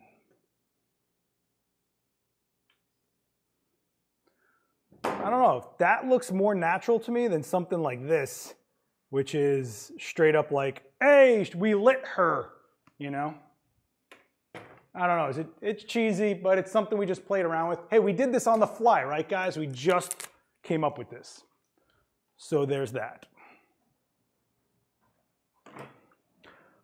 Now, what we could do is make this more of an aesthetic and less of a, let's try to mimic a sunset going on out there. Let's play game with, I don't know, let's make the background pink. I think I have a pink gel somewhere. What is this? Rose pink. I have rose pink. Now, I'm going to change my modifier though. And I'm going to do that because I got to get the gel kit, I guess, because in order to use this box. That's interesting. I'm going to change my modifier though. And I'm going to change it to something that's very spotlighty. And I don't use this often at all, but this is a magnum reflector with a lot of mirrors in it, right? So this is going to intensify my hard light. This is going to give me an extra stop of power out of it because it's concentrating the beam angle. It's focusing the light. So it's giving me extra power out of it in an artificial way. And it's also, I'm also going to zoom the head so it doesn't spread so much. And what I'm thinking we'll do is we'll spotlight her, very contrasty, and we'll have like a pink background. I'm thinking. That's what I'm thinking. Man, what time is it? How long have we been going live? Dude, I've been live for an hour and a half. What is with you guys? Aren't you bored yet? Come on. Come on. Where's the light I just took out of here? Okay. All right. So with something like this is where the modeling light like really kind of helps you out to see what the spread is doing, you know? And you can really just, I don't know if you guys can see. Let me see if I can shut this light off so you guys can see. But you can really see just how dramatic you can make this, right? A lot of fashion photographers use this because a harder light source like this will show a lot of detail in clothing. But you can see just by how close you get it, how far away. So this, I can actually get it relatively out of the way and we can really shape her out. I'm going to zoom the head though. And if I zoom the head, you can see really quick how much more minimal that spread goes. So look, see that back wall? Now if I zoom out the head, you guys see how much of that, it covers the whole wall, right? Now I zoom the head in. Look at that, how directional and controlled that is, right? So that's where we can kind of get this going. I appreciate that, guys. Thank you. I'm trying to grow this channel and it is struggling to grow. I would like to get it to 10K. I don't know if it'll ever get there, but you know, it would be cool if we could get there. If you guys do like these videos, hitting like on them really helps out. What did I do with my, oh, I put the arm over there. Got it. Okay. So then we're just going to do this. You know what? I'm going to use another arm because I got it. Because I got the arm. Why not use it? Why not use it?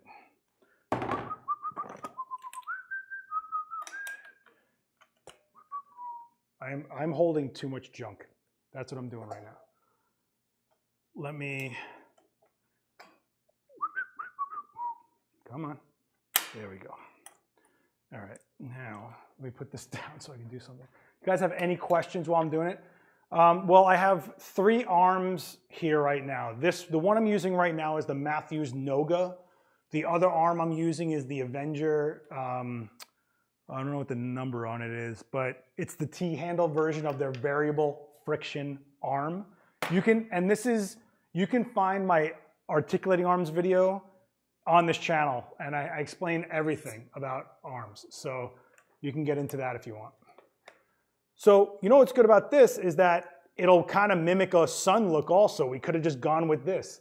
All right, let's take a look at what we can do with a super focused in light here. So this is really beautiful when you have a model that just works well with hard light. I mean, you can't really go, like hard light is so striking, but when it's like correct hard light, oh, forget it. The drama you guys get, the drama. And working with hard light is something that takes a lot of time to kind of get a feel for, mainly because you guys always want to make it softer usually, right? So let's go into the tether. Let's take a look at what, oh man, I am in all soupy white balance now.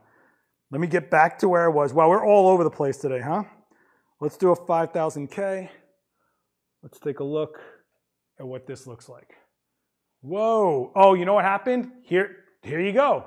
I kept it in manual. I didn't adjust my power settings. It's not in TTL, and I gained that extra light from the modifier, right?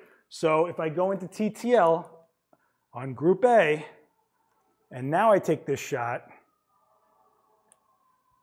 boom, we actually have a human being there instead of obliterated nuclear holocaust. But I just want to see how this dynamic range is over here. Let's dial back this highlight. Oh man, Z9, get it girl. Z9, get it girl. Z9, look at that, recoverable. Recoverable from like a blown out white surface. Not bad, not bad. Not bad. Anyway, the Tether Tools one is probably the lowest cost arm that I still trust. There's plenty of really bad arms out there that will end up costing you a lot more money in the long run. And the reason that is because you will drop your gear and it will break. All right, let me take a look at this one more time. I'm kind of digging it. I like it. It really shows a lot of her bone structure. You know, I'm going to raise this light up. And I'm going to put her more towards me. And hard light is not easy, guys. I think it's really easy to make soft light look good, but to make hard light look good, it takes a little bit of work to you know. But when it hits, man, you see that sparkly eye junk that people do and all that, like, it's really beautiful. The one thing I look at different is the payload it supports. Mass is supposed to support a bit more weight. It's not just about the weight that it supports. It's also about its articulation points. Can you calibrate it? You know, that's not bad, dude. For Speedlight, come on, man. Not bad, man. And just so you know, this Speedlight is only set to a power of 3 at F8. 3. That means like one stop above like lowest power setting, right? And we're kind of going nuts. Yeah, Ab loves hard light. Okay. I'm going to put this light into manual. I'm going to drop it down even further and make it like just very subtle. Well, that's not going to be subtle. No matter what you do, this light will not be subtle, but you can see the difference. She's like, oh my God, I love this pink sunset. Oh, where are all my unicorns? You know, where are all my unicorns? Now imagine she had an earring on that you showed all the detail in that earring. You know, she had really, really crisp makeup on. You show all that gorgeous color and highlight. You know, this is light that gets you every speck of detail out of your subject, right? So you can see the yarn, the thread, the stitching. You know, this is why it's a fashion type light. Have you had strobe fall and break before? I've had everything fall and break, and that's why I'm done investing into things that aren't built well. Let's put it that way. All right. Whew, man. So let's do something a little different here. Let me switch gears a little bit. Let me turn this light on. I'll keep that pink dumb background going on, right? That cheesy background. Let's go into a softbox, and then we'll go into the 3-foot softbox to show you guys how much. So we are at a power of 3 with that hard light. Now we're going into a 3-foot light source that's got 2 stops of diffusion in it. We're going to eat light really fast, right? So what I'm going to do first is I'm going to put a dome on this thing, because I want to make sure it spreads around that box as much as possible. I'm going to zoom out the head so it spreads out as much as possible. We're going to put this dome on. We're going to put the 3-foot octa on, right? And then you're going to see this arm struggle because it's a 3-foot octa. But what you want to do if your arms are struggling, and I mean your articulating arms, put them into right angles and they won't have as much problem. See? Physics. Right angles are always going to give you a better shot. And then I can tilt this a little bit. Okay, so what I'm going to do here is we're going to do something I like to do where I shoot the key light, and then I usually bounce off a reflector on the floor, but I have a white floor, so I'm just going to be able to use the floor as more of a fill light. So let's do that. Yeah, plus her eyes and all that stuff for sure. Absolutely. Absolutely. All right, we're going to go back into TTL for my A group over here. My A group. Boy, this is a long demo. I didn't expect to go this late. Let's see what this looks like. Oh. Hang on a second.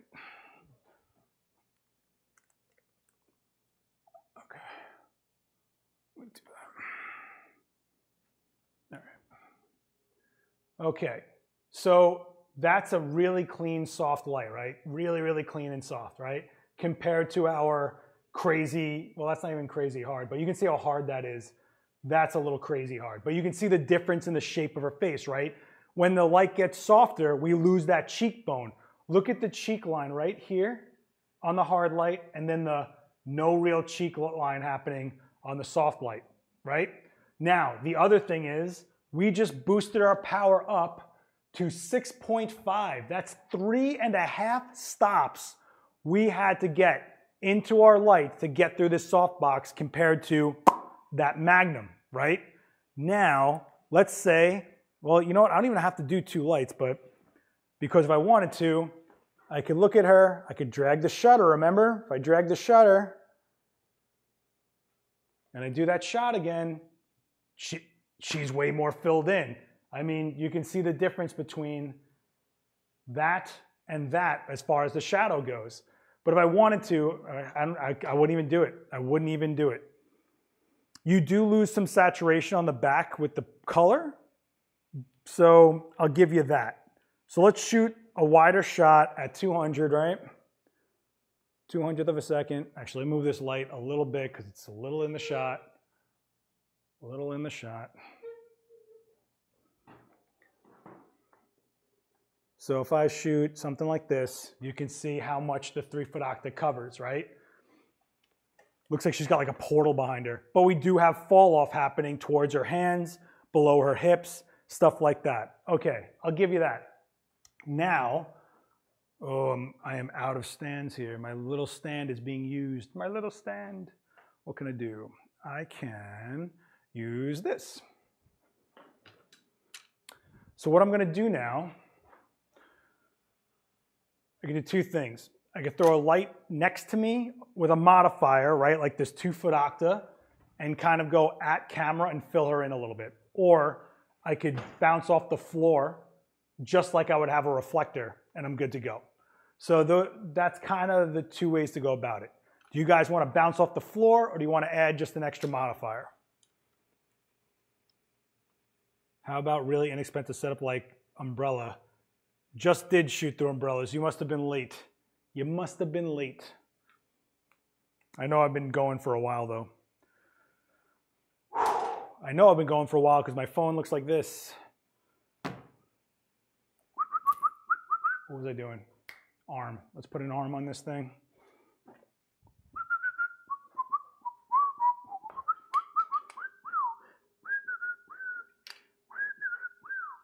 All right, so what I'm going to do is put a light basically pointing down with the dome on. All right, let's put, do I have any more domes left? Man, I am like stretching the hell out of this kit right now. I haven't, what did I do with, ooh, you know what I have that would work really kind of good with this?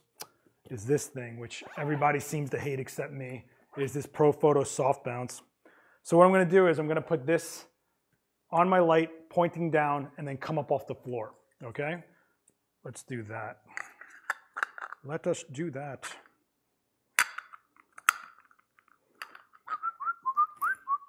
Oh, here we go.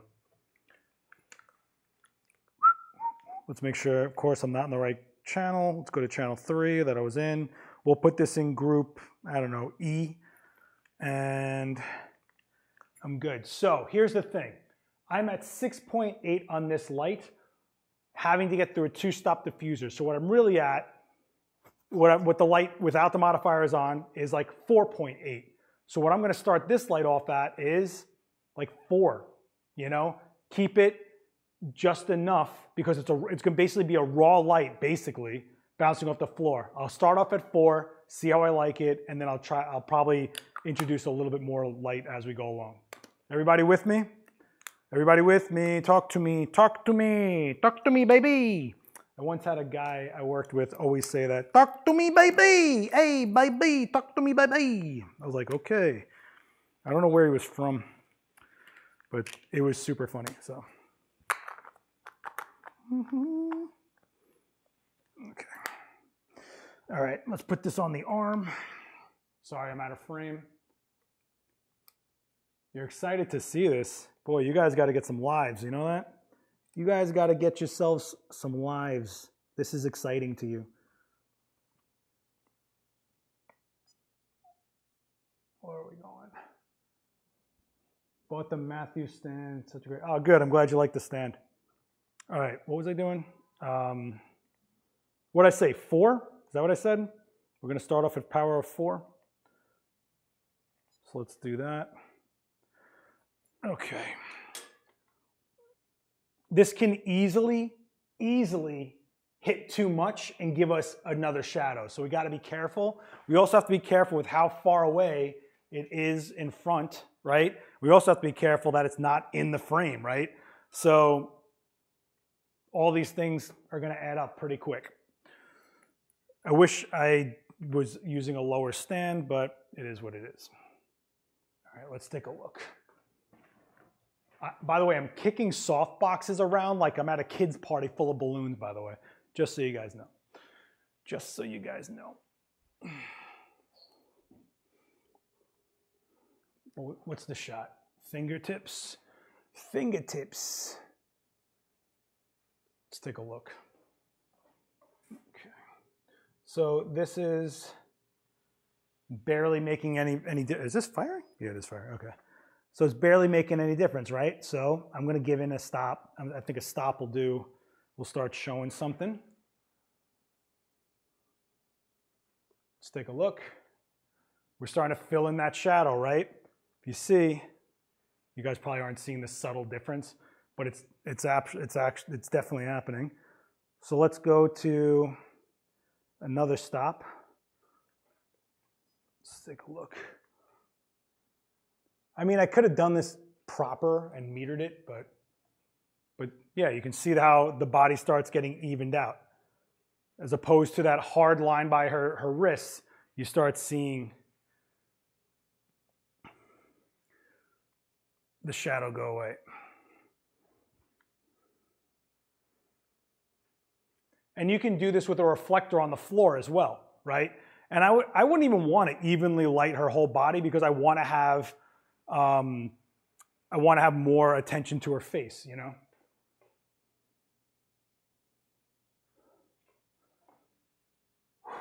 Man. Thanks so much for whoever bought me 4 coffees. I appreciate it. If you're in the chat, I appreciate it. I appreciate all you guys that support the channel. It definitely makes some things worthwhile, that's for sure. Let me just, okay. Keep forgetting that we got that backlight, but we definitely do.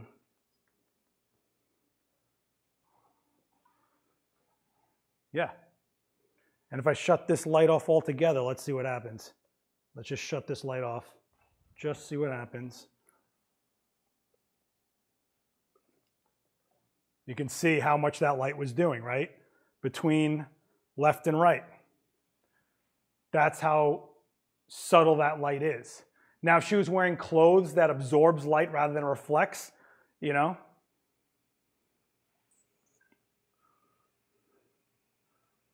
Everybody with me on this? Man.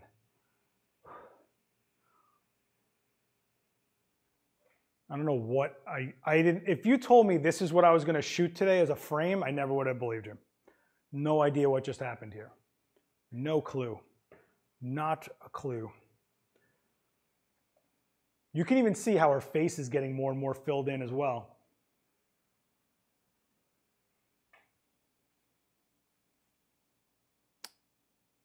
All right. I actually still like the one on the right a little bit more, honestly. It's just Mylar. Mylar they use it for like parties a lot and stuff like that. It's just a silver, not silver. It's like a mirrored plastic. Oh, man, this laptop is like, I'm gonna die. I'm gonna die.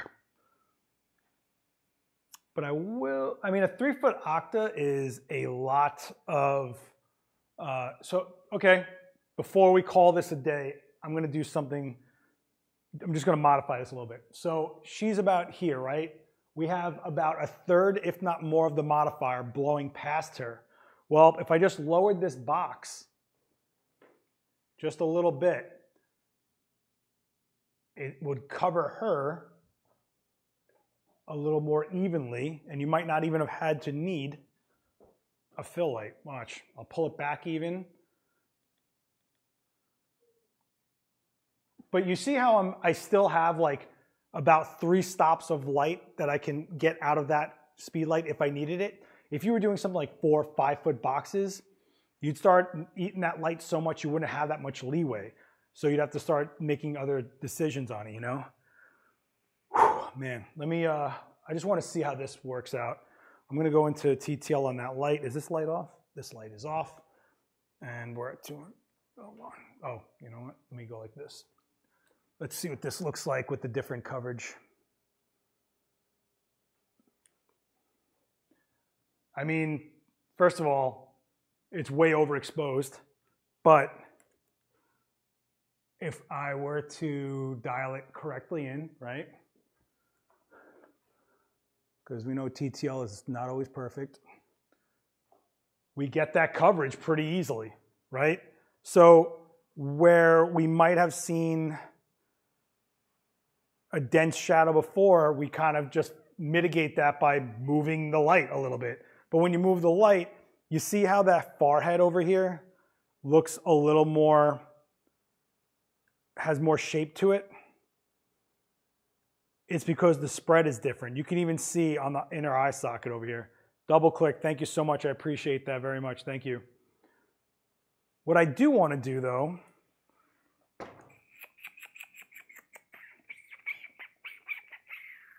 what I want to do is just throw a banger right here, like right here. So what I'm going to do, now I'm just messing around. Now I'm just doing dumb stuff.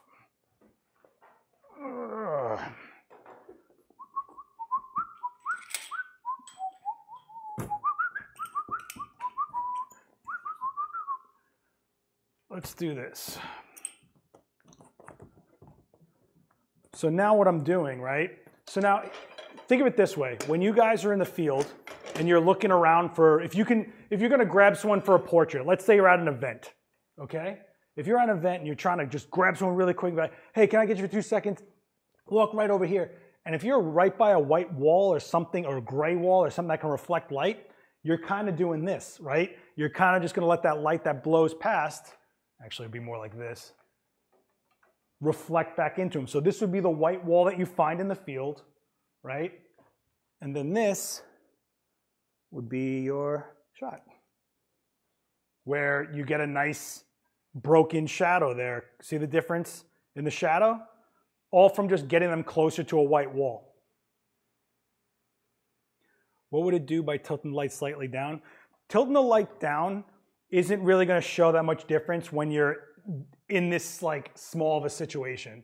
I'll do it, but you're going to lose spread on her forehead. I don't even want to do it too much, Brad, but I'm going to lift it up just slightly to mitigate that. So let's say I walk in the reflector a little bit. So let's say I say, hey, Sheila, can you just go next to this wall a little bit closer for me? She's like, yeah, sure, of course, no problem. And she goes next to that wall. And now I'm going to kick this tripod that you guys are watching me on. And now look at how like easy and clean that is, right?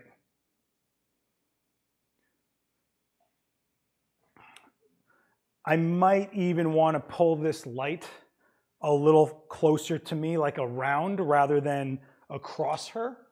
So I would do something like this, where I pull it a little more forward, right?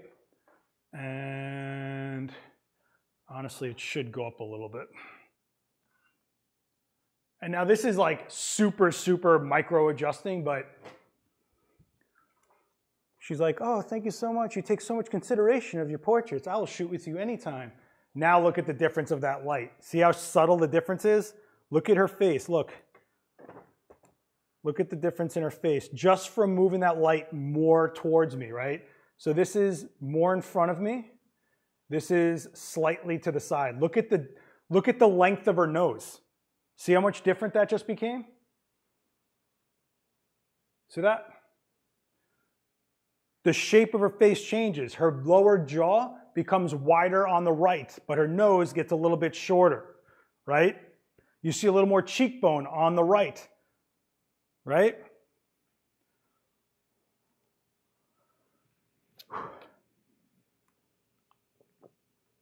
Now I know I've been doing this demo for too long because this iced coffee is almost hot. But the light changes, but we see it, right? As photographers, these are the subtle changes of light you should see. These are the subtle things that you pick up that you're trying to achieve.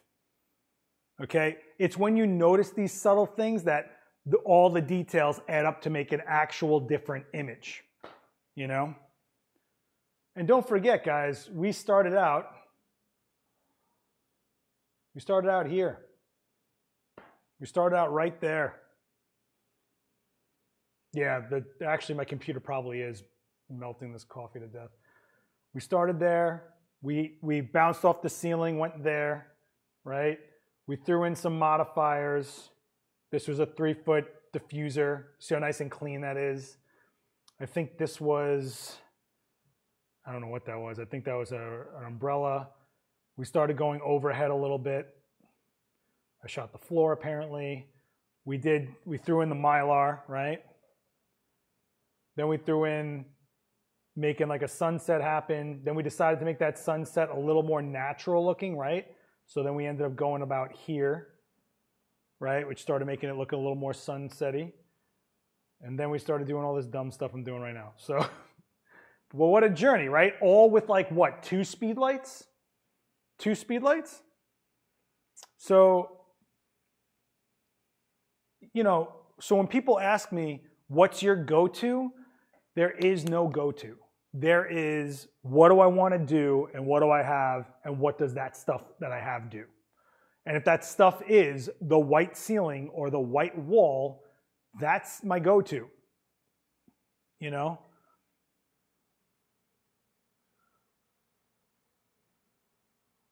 Yeah, 2 hours. I can't believe I went live for 2 hours. That's crazy. My model today was going to be Marissa, but she got stuck on a train, sadly. I hope she's okay. But yeah, so, man. No, of course, guys. And like, I'm really trying to do things my way.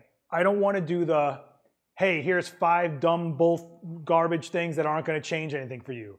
Here's the clickbaitable stuff that isn't going to change anything for you either. And here's the things I'm trying to sell you. I got nothing to sell you. I got no presets, no books, no posing guides, no plugins to some third-party software. I got nothing to sell you guys. All I ask in return is that you subscribe to the things, hit like, drop comments, share the videos around. The growth is what I really am going after here. So I'm trying to put my point of view out there, do content the way I do it.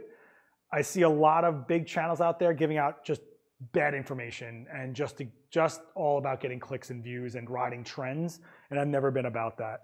So if you're watching this and you made it through this whole demo, thank you so much for making it through this demo. Please hit like, don't forget the bell. I'm gonna drop some new videos. I've been working pretty hard on new videos. It's been tough.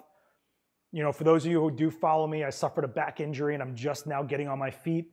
So I've been trying to go as hard as I can with all this. I just don't believe in the stuff that is trendy and popular and telling you guys what you want to hear, because the reality is it'll run you into a hard situation. There's no such thing as a formula because there are infinite scenarios out there between what's in your hands, what's out of your hands, the people you're shooting, everything in between. But if you understand what everything is and how things apply, you will be bulletproof. I promise you. Consider joining our Discord. I didn't put the link anywhere, but it's in there. It's in one of my videos. Please check out some other videos on my channel. Check out my Instagram. Join me everywhere at Last X Witness. I don't know if I have a watermark up that even says my. Do I have anything up on the screen right now? Okay, somewhere over here should say Last X Witness. Join me on Instagram. Check out some of my work there. Join me on Twitter. I've been trying to get back on Twitch. Not so easy. But yeah, this is tough doing all this stuff. And you can also find me on Adorama TV. So I will be doing Rewind again and some other videos. You'll see me out there. Yeah. Whew, man. I appreciate all you guys. Really, really, really do. And thanks everybody who bought me coffee with the link. And thanks everybody who donated whatever they do here on YouTube. Joe McNally is a zombie. That's right. I would love if I shot Joe as a zombie. I don't know, man. I don't know. I'll be a zombie for Joe any day though. Yeah. So other than that, I'm going to be at Shutterfest. If you're going to be at Shutterfest, I have 3 classes going on. One is Speedlights. Another one is Creative Techniques, which is like shutter drag and streaks and ghosting and double exposure stuff. And then the other one is going to be dramatic character portraits. Basically making cinema style looking portraits. The coffee link is buymeacoffee.com/lastxwitness. Everything you can find me on is lastxwitness. You can find me on. But if you are going to go to Shutterfest, be sure to check out my classes. I'd appreciate it. And yeah, I don't know what else to say here. I got to clean all this up now. You're not going to help. Yeah, I know. You're too stiff. I know. Also, I want you to notice really quick before we close out, there was no misfires. I didn't worry about recycling. I didn't worry about my batteries dying. Like, we got through it because we didn't waste shots. We made constructive decisions. So instead of burning through batteries while you're out there in the field and you're running out of shots because you're burning them away, trial and error, make a shot and then make informed decisions. You know, go, if I do this, this will happen and that's what I want. Then that next shot isn't a bad shot and you didn't waste it, okay? So maybe that'll be my my new shirt. It'll be like, stop wasting shots, you know? Shutterfest is the 18th through the 21st, I think. So I will be in St. Louis for that, and then I will be in Vegas for NAB. And yeah, I definitely got stiffness. My back has just had it.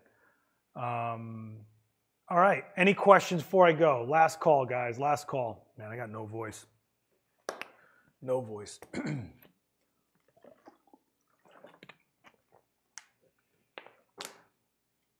I guess I hope you get anything out of this, it's that when we're making choices and we talk about it out loud, you can hear why we're making those choices.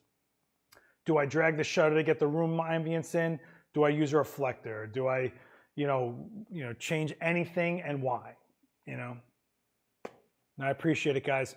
All right, well, be good to each other out there. I'll see you in my Discord or on Instagram or something like that. Last X Witness on all social, and I will see you for my next video that's coming out this week. And be good to each other, guys. Later.